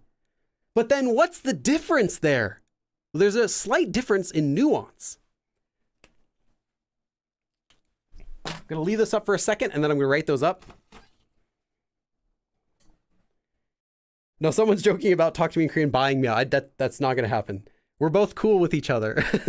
We both have different ideas. Wally Amos? Famous Amos? Oh, I don't know. You know what's really cool is some companies, though, don't do that. They just keep going. I think, if I'm remembering correctly, Newman's Own, from the actor Paul Newman, who I don't know if he was a cool guy or not. I assume he was, because his brand is cool. I think they still give like all their profits to charity or something like that. I mean, there are exceptions where companies like they realize they care about the customer a lot. Like what is it? The Arizona tea brand, I think. That type of stuff. But yeah. Okay. So what about this?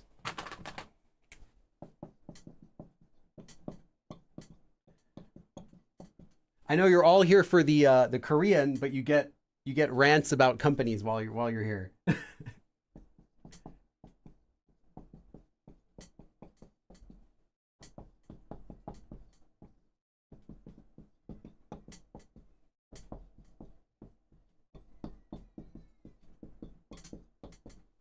Okay.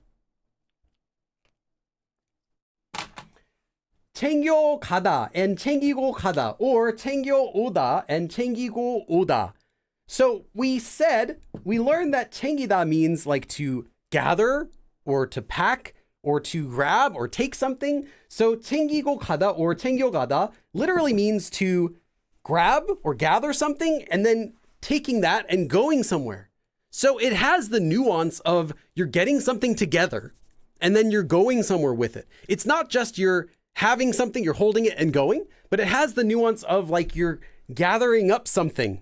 Maybe something that requires a little bit of work to get together. You're like packing it, you're making sure that you have it all there, and you're doing a bit of organization possibly, and then you're taking it somewhere. So you're going to hear 챙기다 used a lot with things that aren't just like simple objects, but implying that you're doing something to get it ready before you're taking it somewhere. It just has that nuance, but literally it also just means the same thing, 가지고 가다, 가져가다, to bring, to take something. But it kind of has like, no, you're getting it ready. Like you're not just bringing your lunch, right? You're packing your lunch and bringing it. You're not just going to be bringing the sodas to the party, but you're grabbing the sodas and going to the party. It's like, hey, take care of that and then go to the party is kind of what it implies. 짐 싸다, that's to pack your bags. But that has a different literal meaning.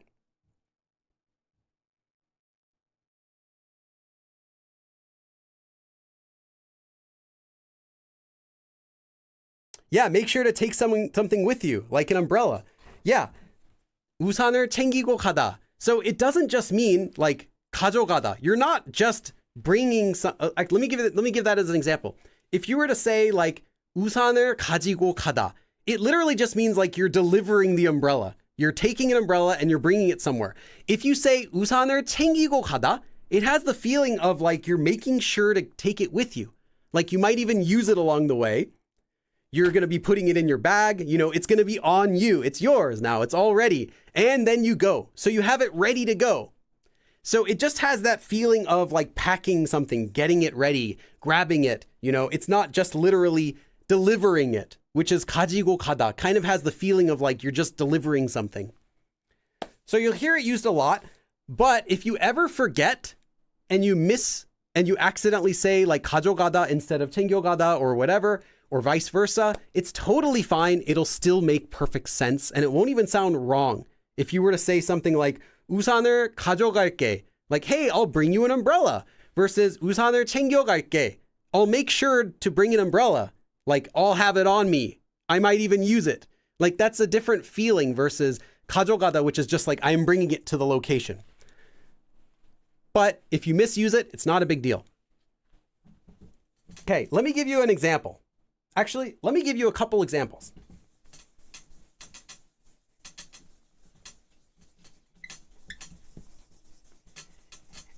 And I'll say this, when you hear the next verb that we're going to do, this might even make a little more sense. Right now, you might think, oh, that's really similar. Why would I want to use that? You'll see. When we see the next verb, it'll make a little more sense.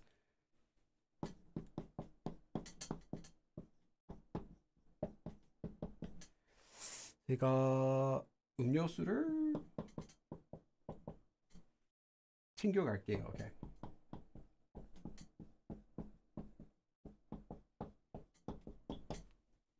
Okay. I 챙겨갈게요. I will get them ready or I will pack them up and go. 음료수, beverages, drinks. So I will bring the drinks. So I'll bring the drinks. Yeah, I'll take care of bringing the drinks.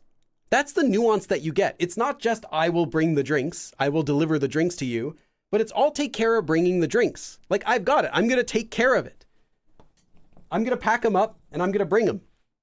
So it kind of has a little bit of a different nuance, even though literally you can use either. You can say 제가 음료수를 가져갈게요. That's fine too.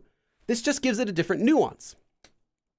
Okay, I'll leave this up just for 30 seconds and then I'm going to go to our next sentence. We still have a few more verbs to do.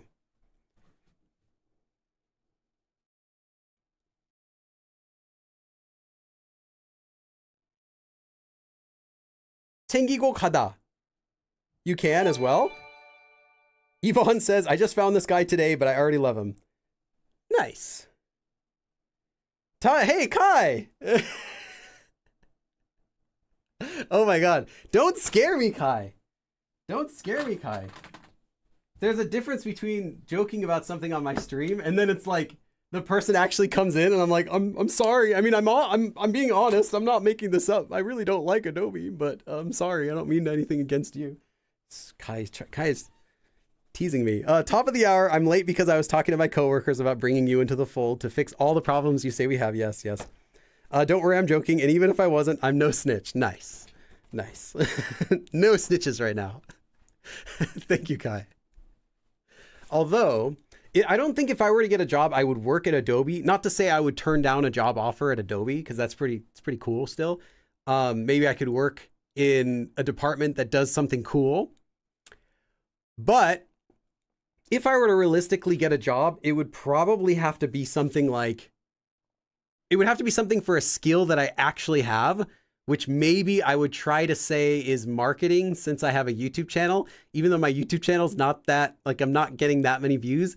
They don't know that. They just see the, you know, the subscriber count, and that seems legitimate. This Billy knows what he's doing. So maybe I would try to get into a job as like a social media manager. Yeah, I could do that. I can make like memes, you know, for a few hours a day, make memes, make annoying tweets on, you know, Blue Sky, make YouTube posts and quizzes and stuff like that. Social media, advertising posts. Yeah, I could probably do something like that. Manage it. Help spin announcements so they don't sound as terrible. Starting for today, you're going to have the privilege of using your photos that you spent so much hard work on to help train the AI, which will then further go directly into improving the products for you. And as along with this change, we're also announcing that everyone who opts into this program, it'll be opt-in by default. Everyone opts in will also get a discount of $10 a month for their Adobe product, which we're actually going to raise the price $10 in 3 years. But for right now, it's a $10 discount. Maybe something like that I would do. It's a little bit easier to swallow. Okay. Let's see. Hartner says, I realized I'm wearing a Keep Calm and Study Korean. You bought one of my shirts? You bought one of my shirts? You're one of the 10 people who purchased one of my shirts? I do have merchandise, actually. Let me see. Where's that? I do have merchandise. I have a Keep Calm and Study Korean shirt, as well as some other stuff like a cup. Yes. That would be what I would propose. So, okay. Next sentence. No, I think some things like customers understand that prices are going to have to go up. We understand that things aren't going to stay the same price forever and that a company needs to keep making money. Like, we get that. But I feel like you can do a lot, just by understanding the position the customer's in. They're not going to want to give up something for free. So if you show them like, hey, I actually care that we're taking something from you that you had before in return, and then offering something in return. So it's kind of more like people can discuss, well, is it worth it versus I'm getting nothing. Obviously, the company's taking advantage of me and this is bad. I think that was their problem with that kind of change. It's like in itself, it's not a bad idea if you let the customer make a choice on it. And then if you give them something for it, but it's kind of like just taking something without asking. So yeah. Okay.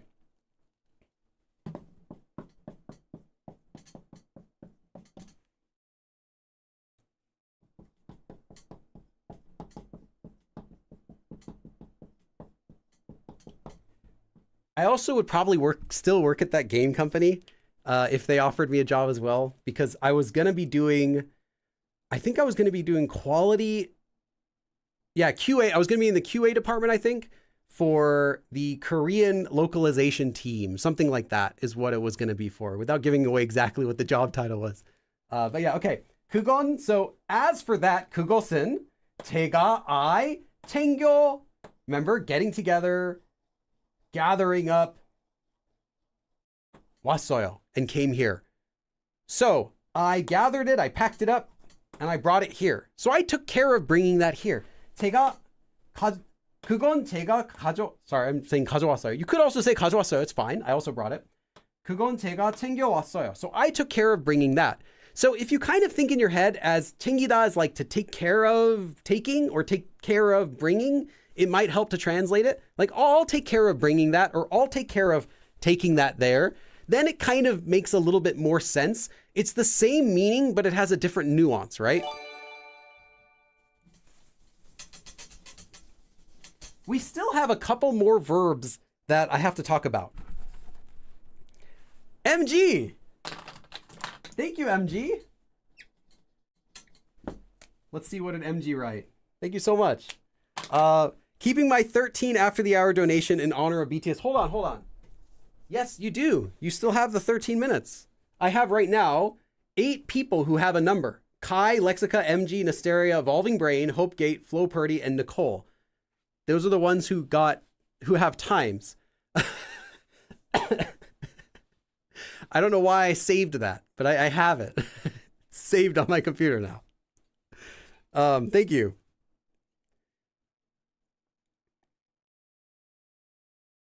Okay. Welcome, Fisho. Okay. So there are a couple more verbs that also can mean to bring or to take. And the first one, we need to look at the verb 사다, which means to buy. This one is not used as 사고 가다 to mean the same thing. You can use the expression 사고 가다, but it's not used that way. This one is only used with 사 가다 or 사 오다. And what it actually means, this means to buy something and go somewhere, or buy something and come here. So this is the one you're going to say when you ask someone to bring something, but by bringing something, you imply that they have to buy it. So if you tell your friend, hey, bring some drinks, you're not implying that they already have them at their house. You're not saying like, 물도 가져오세요. Like, bring some water because I know you have it at your house. You're saying, go buy some water and come here with it. In order to tell someone to go buy something and then go somewhere, or to go buy something and come back here, you use 사 가다 and 사 오다. But the translation will also just be to take or to bring. Like, I 사갔어요. I bought it and brought it there. We would just say, I brought it there. I just took it there, right? So yeah. But this one is how you say to buy and go somewhere, or to buy and come here. I'll write a sentence in just a second. I'll leave this up just so you can write it down. Nasteria! My redemption arc for the 15-minute mark.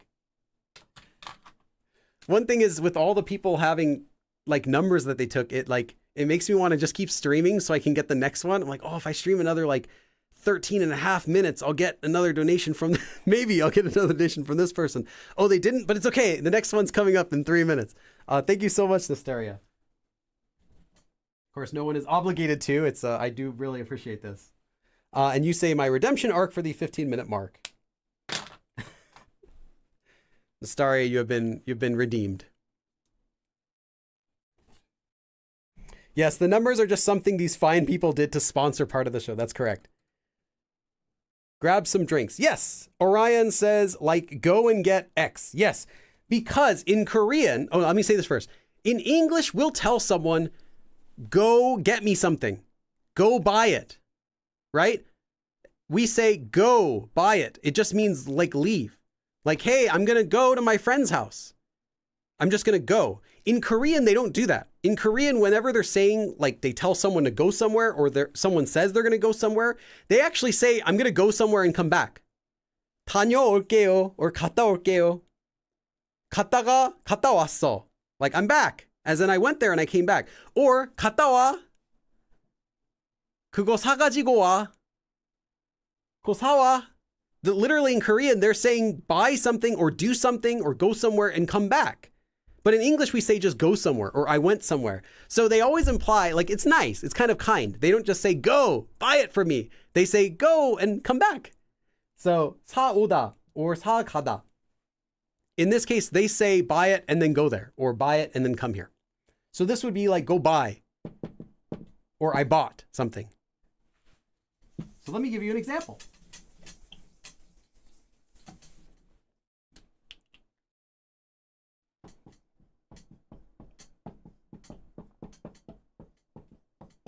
This is something that maybe a parent could say to their kid, or you could say to a friend. 물. 물 is water. 물도, also water. 사와. Buy and come here. Also buy water and come here is what it literally means. But this would mean go buy water. Go also buy water. 물도 사와. 물도 사와. Like, hey, get me some water too. As in, buy water and then come back. So you can also translate this as also bring water. 물도 사와. Also bring some water on your way home. Like if you're talking to your parents and you're on your way home and your parent tells you, oh, 물도 사와. Buy some water on your way home. Or bring me some water too, implying that they know you have to buy it. So if in order to get the item, 가지다, you have to purchase it, then use 사가다 and 사오다 instead.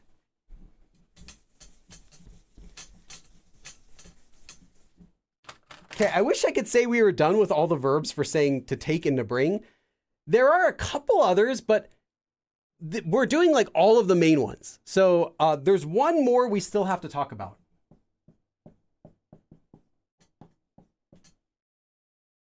Let me actually write this a little bit lower so we can fit it.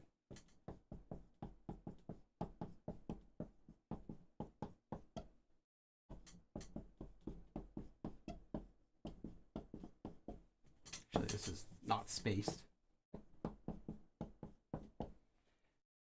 Okay. 가져다 주다 and 갖다 주다. These are the same thing. 가져다 주다 shortens to, we remove this, we get 갖다 주다. So these are the same verbs. of these two, 갖다 주다 is more commonly used. Again, it's a little bit more informal, but it's a little more common. So what does this mean? Well, I've done a live stream about this form before, this 저 다 주다 or 여 or 아 다 주다. It means to get something and then go somewhere else with it. That's the really short version.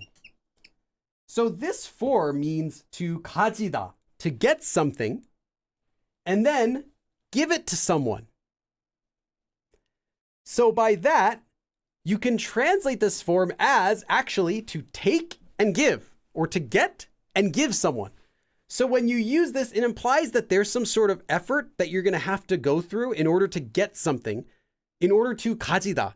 Now, this isn't implying that you have to gather it up or pack it up like 챙기다. It's also not implying you have to buy it, like 사가다 or 사오다. It's just saying you just have to get it.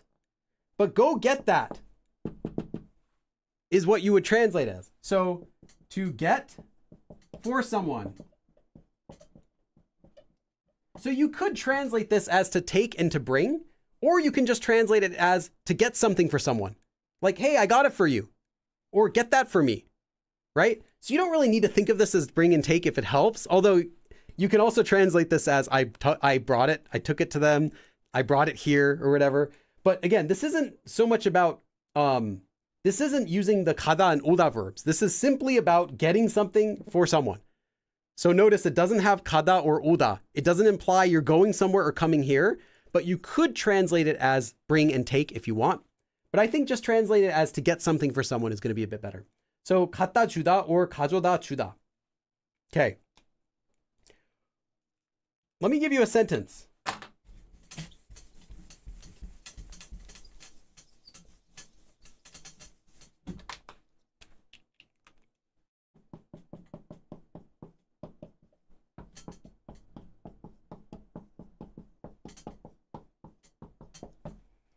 펜을 갖다 주세요. So pen, just a pen. 펜을 갖다, so get a pen and then give it to me. So get me a pen. Again, it doesn't imply that you're like coming here necessarily or going there or anything. It's just in general, you can just think of it like this. 펜을 주세요. 주다. Just think of it as like 주다, to give someone something. But in order to give it, you first get it. So you don't have it. So you would use 갖다 주다 to talk about things that aren't already in that person's possession, something they don't already have. Therefore, they have to get it first and then give it. So if you're saying, hey, I'll get it for you, 내가 갖다 줄게. I will give it to you, implying that I don't have it right now, but I'll get it and then I'll give it to you. If you already have it, you wouldn't say 갖다 줄게 if it's right here. 그래, 갖다 줄게, like I already have it. You just say 줄게. I will give it to you. And if you're asking for something too, they're holding it, you would just say 주세요. You wouldn't say 갖다 주세요 because they already have it. They already 갖다. They already have 가지다, that pen, right? So again, this just implies that you have to get it first and then give it to someone. So you can use it any way you can use the verb 주다, to give. Alternatively, there's another version of this that you might see. I think this is all, yeah. Note that these are all written without a space, except for this next one. 갖다 드리다, which is spaced. If you want to be polite, so instead of using the verb 주다, you're using the verb 드리다, which is a humble verb. Again, this would be for the speaker giving something to someone else who they consider they want to respect. Someone that they want to really respect. So in that case, you can use 가져다 드리다 or 갖다 드리다. So if you're going to get something and then give it to someone like your teacher or your grandparents, then you would want to use these instead. But the way that they work is the same as 주다. Just now you're using 드리다. Note though, since it is 드리다, since it's humble, you wouldn't say someone else 갖다 드리다 something to me. That would be rude. You would say you 갖다 드리다 them something. Okay, and that is the lesson for today. Let me do a quick thumbnail image and then I'll show you something again. I want to show you the cheat sheets again, just to make sure you know they exist. Okay, quick thumbnail. That's good enough. Okay. reminder again, in case you got here late, there are 6 free cheat sheets you can get. Find a video on my channel. It was uploaded just on Friday. They're completely free. You can get them on the free tier of my Patreon. You do not have to support me at all to get these. If you support me, you can get, like, there's high definition versions, which can be printed like any size you want pretty much. But these these regular versions, which I have right here, you can print out on a piece of paper. They look perfectly fine. There's one for all of the sound change rules on one piece of paper, including advanced sound change rules, like even ones that you will not find, because I've never found videos about this one here. Even when I searched, I couldn't find anything.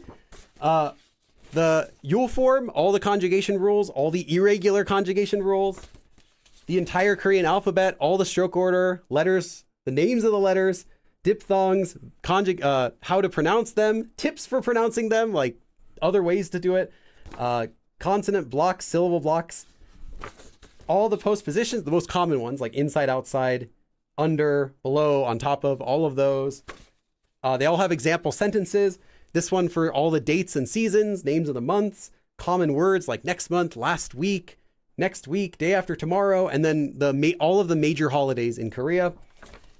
And then the most common markers and particles. Some of them have multiple uses, like the particle uro. There are actually like 7 or 8 uses for uro, but I've combined the most common 4. So this should be, like, for the most part what you need. And a bunch of other particles there. And you get all 6 of them. Again, they're already available. They're all free. You can download them right now. Already, like, a few thousand people downloaded them. I can see, like, the stats of how many people did. So yeah, go ahead and get them. Again, completely free. You can share them. Just please, if you want to share them with someone, just send them the Patreon link. If they're free, I promise I'm not going to start charging money for them, but you have to sign up to get the link to download them. I just don't want someone, like, selling them or something. That's why. Kai says, yes, that's right. For dabs, the dabs are yours. The dabs, what I do is I used to just cash them out, but some people, they wanted to hold their dabs in case the value changed in the future. Kind of like you get a 401k, you know, when you take out the disbursement or whatever, you have to pay taxes on it. And if the taxes are higher than when you put the money in, then it's worse. You want to take them out earlier. So dabs are like that. You can convert your dabs at any time. But if you convert them now, it's possible in the future that the dab value could, the exchange rate to dabs to dollars, it could vary. So you might get more dabs for your dollar if you wait, or you can get them more right now. It's a little bit, it's a little bit risky. Depends how financially risky you want to be. But yeah, anytime you can convert your dabs, your donations into dabs. Just tell me how many you want to convert, and I'll do the conversion really quick for you in my head and give you your dabs right away. And you can, happily go back home with your deposit. Or withdrawal, I guess.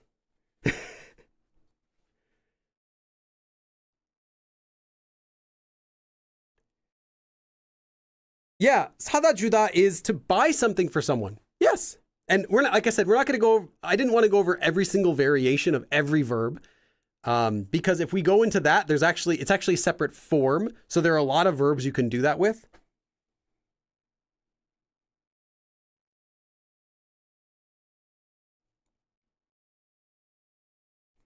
Keith, you can do like 나도 데려가줘. Take me too. Like take me there too. Shaheen says, is 드리다 like to serve something to someone? No, it's to give something to someone. But if you think of it as to serve, like to help you know when you should use it, that'll work. Because you would never say like, oh, but you might accidentally still say like someone served me something when you mean that they were like a waiter, but you would never use 드리다 in Korean. So be careful with that. It just means to give, but it's like to give up, like to humbly give someone. So you wouldn't use it for someone else giving something to you. It's for someone or yourself giving something to someone that's above them in the hierarchical structure. So like someone who's someone you would show a lot of extra respect toward.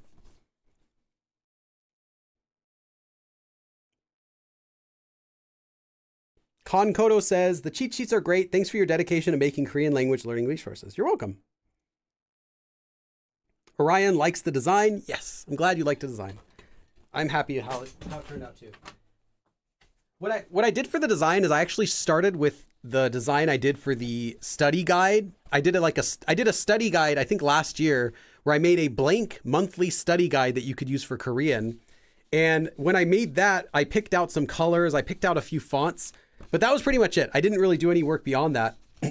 So I took that as the base to start with and then made it better on top of that. So yeah, it took a lot of trial and error, but where I'm at right now, I'm okay with the cheat sheets looking like this.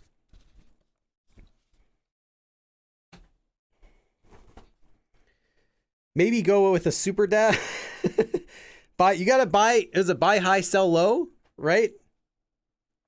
You gotta hodl.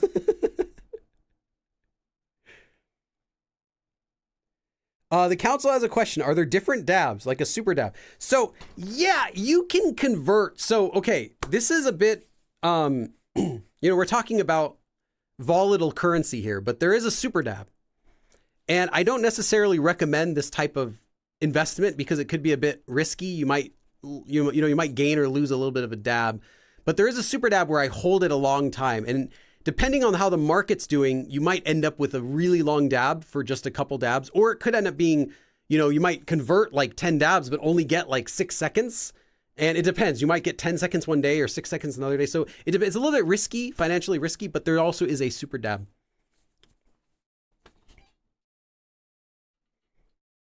Is 2.25, that's very specific. You mean 2 hours and 25 minutes, or do you mean actually 2 hours and 15 minutes? Of immersion per day good? Oh, that's Fisho. That would be excellent. 2 hours a day of immersion per day. Like, as far as when you say immersion, you're talking about just listening practice, I assume. You don't actually mean immersion, because immersion is everything. It's listening. It's also speaking practice. But if you're talking about listening practice, 2 hours a day is fantastic. If you could do an hour a day, but consistently every day, a full hour where you're actively listening to Korean, that would be fantastic.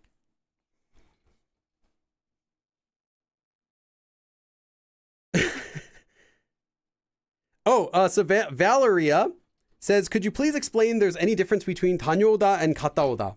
Yes, there's a lot of difference. 다니다 is a separate verb.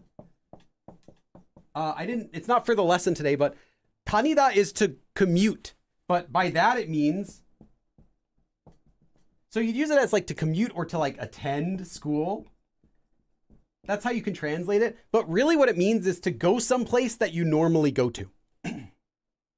So where could you 다니다? Well, you could 다니다 your school, your work. You could 다니다 like a church. You could 다니다 like your best friend's place or something. Like anywhere that you're going to be going often, you could commute to attend.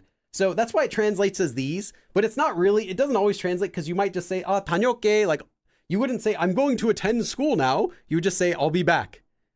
And it really means to go someplace that you normally go to. And that's it. And it's commonly used as different expressions like 다니고 오다 or 다녀오다, just like that. But we didn't include it in this lesson because it's not about bringing or taking, even though it does work in that same way with 가다 and 오다. Sue Amazing says, Billy, do you like 야구? I've only seen like a few baseball games in my entire life. I've seen like several Dodgers games growing up because Dodgers games, when I was a kid, they were really cheap. Nowadays, even if you get a bad ticket, they're still not that expensive. But yeah, they used to be really cheap. And I saw a baseball game when I was in Seattle, and I think Ichiro was there, and Jose Canseco, I think, was there too. Yeah. And but no, not really. I never got into it. Just have him do one super double. That's up to you. Like I said, could be a bit volatile. It's a bit risky in making that kind of investment, but don't let me tell you what to do with your dabs.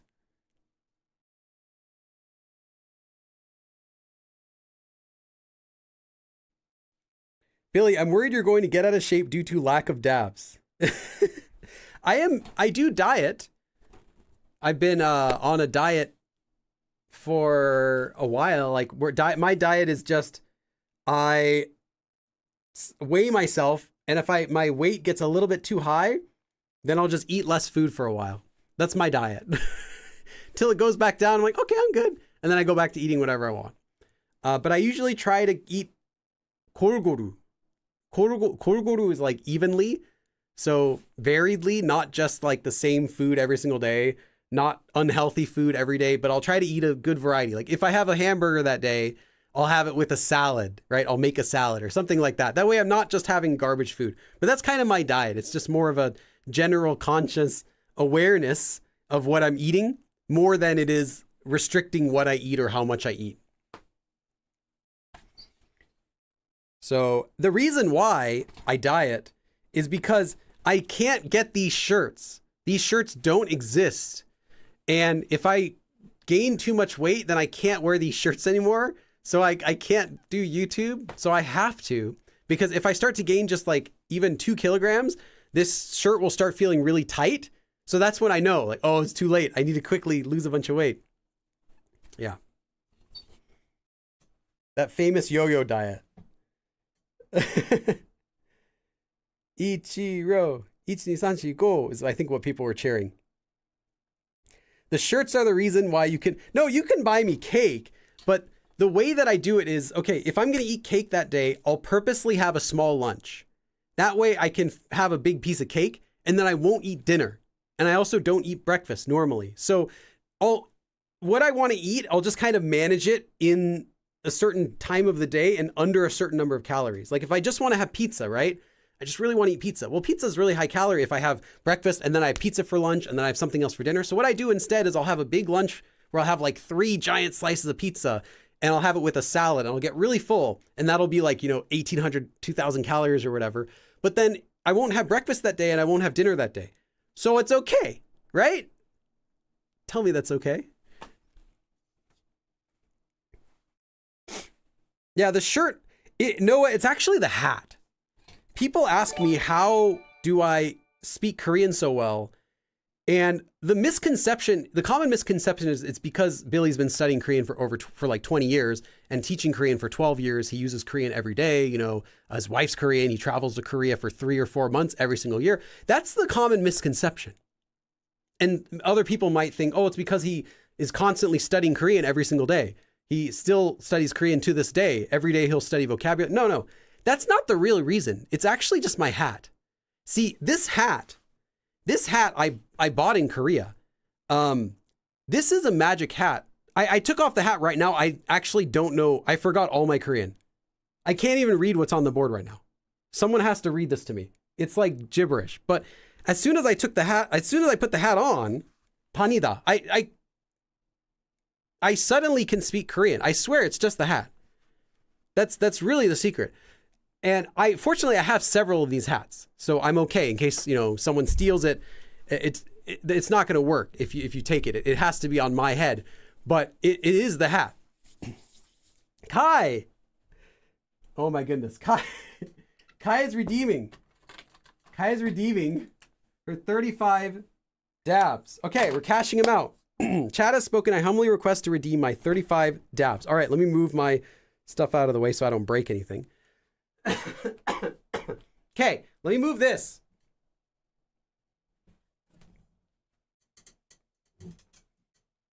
I need some space. Okay, here we go. I need some.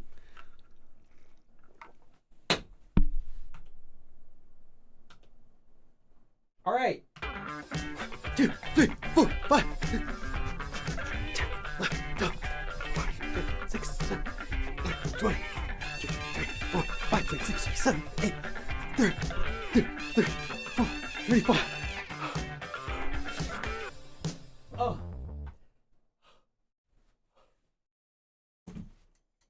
Oh. Feel a little dizzy now. Whew. Okay.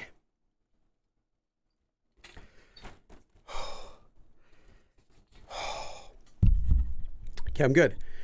All right.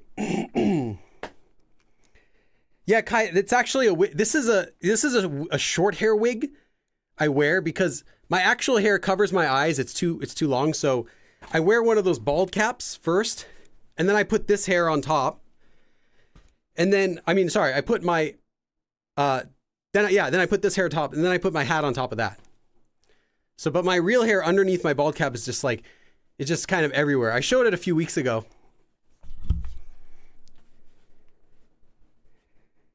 Whew. Mike E. Oh, Mike E says, oh, that's a good point. Mike E says, one day I saw Billy's real hair and no hat, but he spoke Korean. So what that is, it's actually a hat. I was actually wearing another hat underneath my wig, but it was turned around backward like this, so you couldn't see it. That's what was going on. Because I didn't want to be embarrassed. I didn't want to, take off my hat and then embarrass myself. Oh, I can't actually speak any Korean. So I just turned it around just like you see right. I just did right there. That's how I was able to still speak Korean with my real hair showing.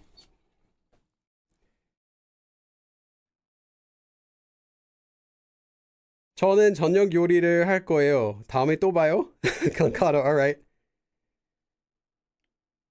Yeah, Mikey, that wig, the huge hair, you saw it was flowing, covering my eyes and everything. That's my real hair. This is actually a bald cap with a little wig.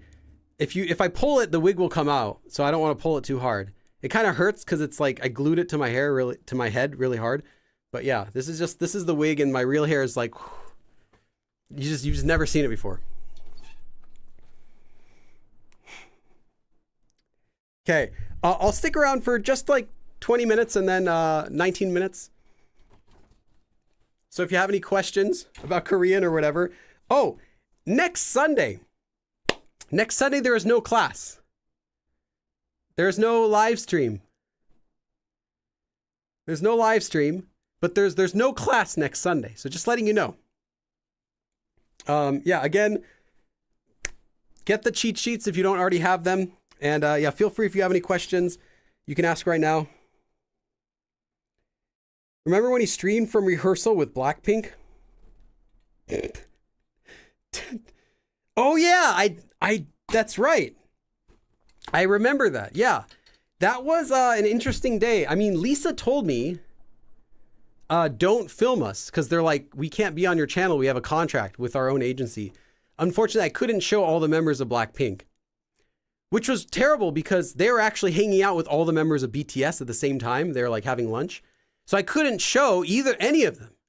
It was a bit disappointing, but it was still cool to be in the same room as them. Yeah. Let's check if I missed any. Keith says you have to design your own hat and logo so we can identify fellow Korean learners. Yes. I mean, I do have some merchandise. I've already shared that in the chat before. I have some merchandise for those that really want to support and want to show off their Go Billy swag. But, I mean, besides that, yeah, I haven't made a hat yet. Actually, I did make a hat.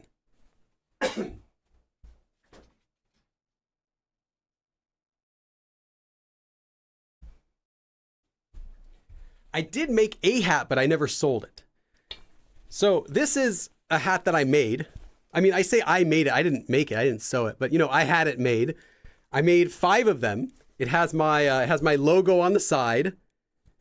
It says California, and it's mostly the same color. And I picked out the hat that I wanted and the colors, and I talked with the guy and picked fonts how I want it to be and everything. I had 5 of these made. I have 3 of them. And I gave away 2 of them. One of them, Talk to Me in Korean, has. So if you talk with Hyunwoo, maybe he'll sell it to you. But he has one of my hats in his locker. Hopefully he didn't throw it away with the garbage. But I gave him one of the hats. So it should be there at their offices. If you want one of them, you can talk with them. But I'm not going to be selling them or giving the other ones away. It's just a one-time thing. I did make a few hats. And yes, it's true. They do give you the power to speak Korean. That's why I gave one to Hyunwoo specifically, because I was hoping that if he wears it, then his Korean would be improved. And it is. If anyone's heard Hyunwoo speak Korean, he sounds like a native. And I'll tell you, I'm not going to say it's the hat, but I don't know. You can't prove it. You can't prove it's not.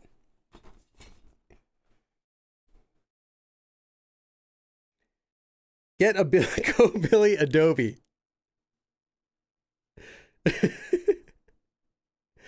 Adobe. Yes, tattoo. Darren, yeah, glad you like the cheat sheets. I like them too. I'm happy to promote them. Did the hat improve his Korean? Yeah, of course. He's like practically a native speaker now since I gave him the hat. He doesn't actually even wear the hat because it was, see, this hat I'm wearing right now is quite old. I've had this now since before I started the channel. But these hats are brand new. So all it took was him to wear it for like a few seconds or before he threw it off and said, "What the hell is this, Billy? I didn't want this." All it took was a few seconds and now he speaks like a native. So was it the hat? Like I said, you can't prove it wasn't. But all I know is the results. Keith says, I can't rep Cali. It's fine. Yeah, Go Billy Korean tattoo I think would work, but please don't get a tattoo. I just don't get a tattoo of me. I'd be much happier if someone just had my shirt. Like, yeah, okay, that's cool. Give you a high five. Fisho says, do you read websource? And what's your opinion on them for vocabulary? It's same as like mana, same as comics. So you're going to get the way that people normally write comics, which is kind of how people speak in an ideal situation. It's how people would speak to their friends. So it's not bad.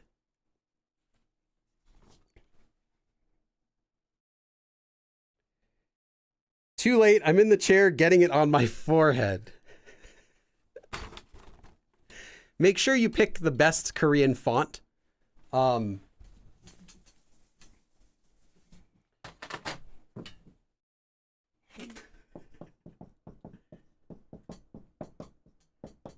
Make sure you get it in Dodumche, which is like the Korean Times New Roman font or Arial font. There are actually a few Korean fonts that are like the defaults that everyone hates. This is one of them. You got to make sure when you get a tattoo, you get it in that font. I wish I were joking, but I've seen people who've gotten Korean tattoos in that font. Like imagine getting, Times New Roman font, hello, like tattooed on your arm or something like that. Like if you want to get a tattoo, that's fine. I don't like them, but I understand a lot of people do, so I don't have anything against it. But if you want it to look cool, research it. Better yet, ask an actual Korean person for help. And don't just go to the parlor and be like, I want this that I translated on Google. And it's like wrong Korean in like the most terrible font. And if you're planning on if you want it for yourself, that's fine. But if you're planning on showing to other people, at least try to get it to look cool. I'll get a tattoo that says, "Hor," and think of you whenever I look about it. Okay, that's cool. Get a QR code. Yeah, the QR code and have it take you to me saying, "그냥 해!" Do that. Right to that video. And then when you do it, I'm going to like delist the video from YouTube. So it'll go nowhere. And then you'll look like a fool. Is that the Comic Sans of Hangul? No, there is a Comic Sans. There are some fonts like that. But no, this is more like the Arial font, like the default, like system font. Yeah, Comic Sans font would be a little bit better. Shaheen says, what's your Korean handwriting like and not the Teacher Billy version? Yeah, my regular handwriting you can sometimes see come out when I'm trying to write my teacher font. Though the problem is my arm is like this. I don't write like this. I normally would write like this. But if I write like this, I'm covering the board. So that's why I change how I write. You can sometimes see though my writing come out like, let me see. So this is how I'd write. This is how I write for my lessons. And I'm trying to see how would I write it normally.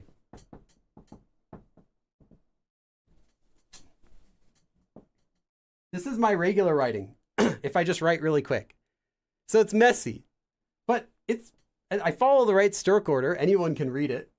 It's just not very friendly for Korean readers, like learners.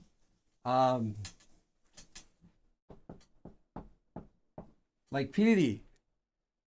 That's not how I would write. For the lessons, I would write it like this. PD. But then for my actual write, like I might do really messy just because it's the same thing. It's like no one needs to, you don't have to write it super nice if you're just writing a note to your friend or to yourself. But my writing is not pretty in any language. I don't have nice handwriting in English either. Fisho says, do you think gaming videos are good for listening practice? Yeah, sure. Billy, yes. The previously word, absolutely not. Mike E says, I'm not complaining about this, but do you know why TV shows use a lot of Korean captions on screen? Outside of dramas, variety shows, and reality. It's nice, but it's different than the US. So, yes, it started though from older Korean TV shows that would just put, it was like the variety shows is where it started, where they would just put subtitles in their episodes while they're talking so that you can read them on screen. And that kind of got associated with, this is proper Korean television, is like the variety show style of editing, where they repeat things multiple times, where they have some, like, you know, some character will fall and go, oh, and then they'll play it 3 times. Oh, oh, oh, ha ha ha ha ha ha ha ha. You know what I'm talking about. That's the thing they do in Korean shows. That started from variety shows, but it moved over into other media as well in Korea. You'll see it on TV shows too. So it's kind of just other shows imitating the variety show style, because that style is easy to film, easy to edit. And when you cut out enough stuff, you can make it look however you want. It's just kind of a style in Korea to do everything. So YouTube channels will put subtitles in their video as well. They also might do it just so that you can watch the video without having to listen to it. You can just read it on your phone without headphones. But if there's other reasons, I don't really know.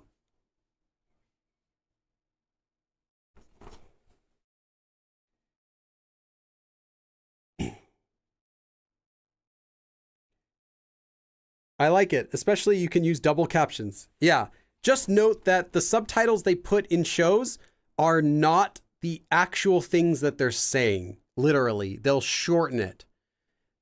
And I mean, we do that in English too. If you ever turn on subtitles for the, what is it? The English subtitles for hard of hearing, you know, the subtitles that, if you have a Blu-ray or a DVD and you turn on subtitles, it'll usually have 2 options. It'll have like regular subtitles, English, and then it'll have like English. I think it's like the, I can't remember the word for it, but there's one for people who are actually deaf. Not for people who just want to turn on subtitles, but for people who actually can't hear anything.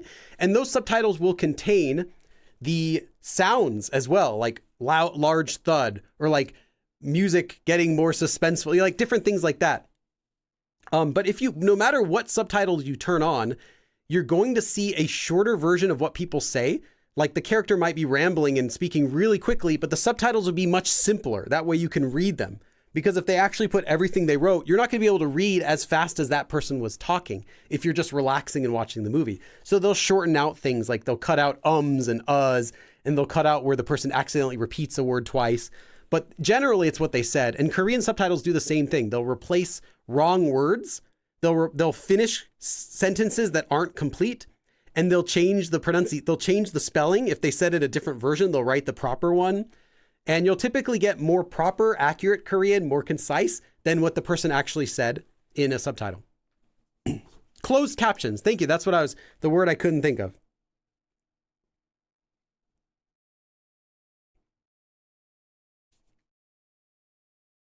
Billy, do you have YouTube recommendations? Yeah. I have audio description for sight impaired. No, that's not what I'm talking about, but that's another different thing.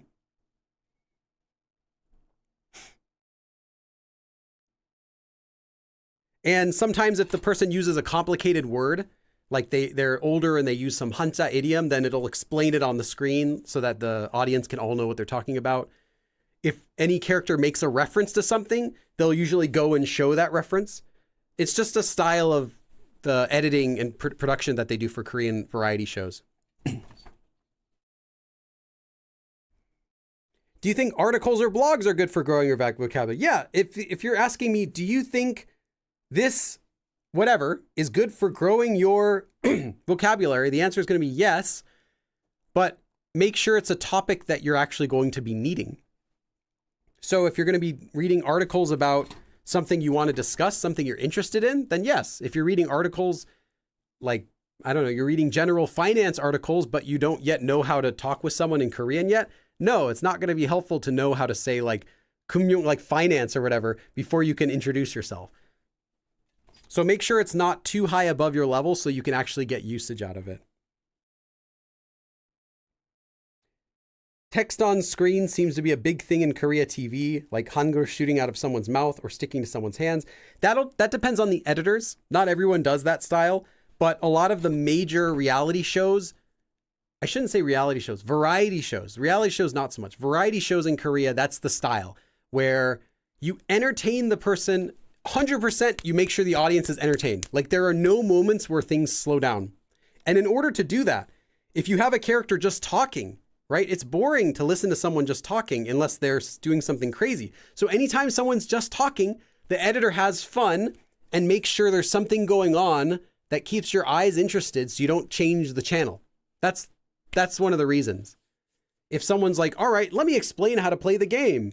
You do this, and then you do this. Like everyone's going to be bored and they're going to change the channel. But if you have, here's how to explain the game, and then they cut away to another person like, laughing and like show their, a little animations going over their face or something, or one other character like says something and they highlight it on the screen, or they replace their face with another character, then it's more fun to watch. But that's kind of the rule for those shows for editing is never leave it dull.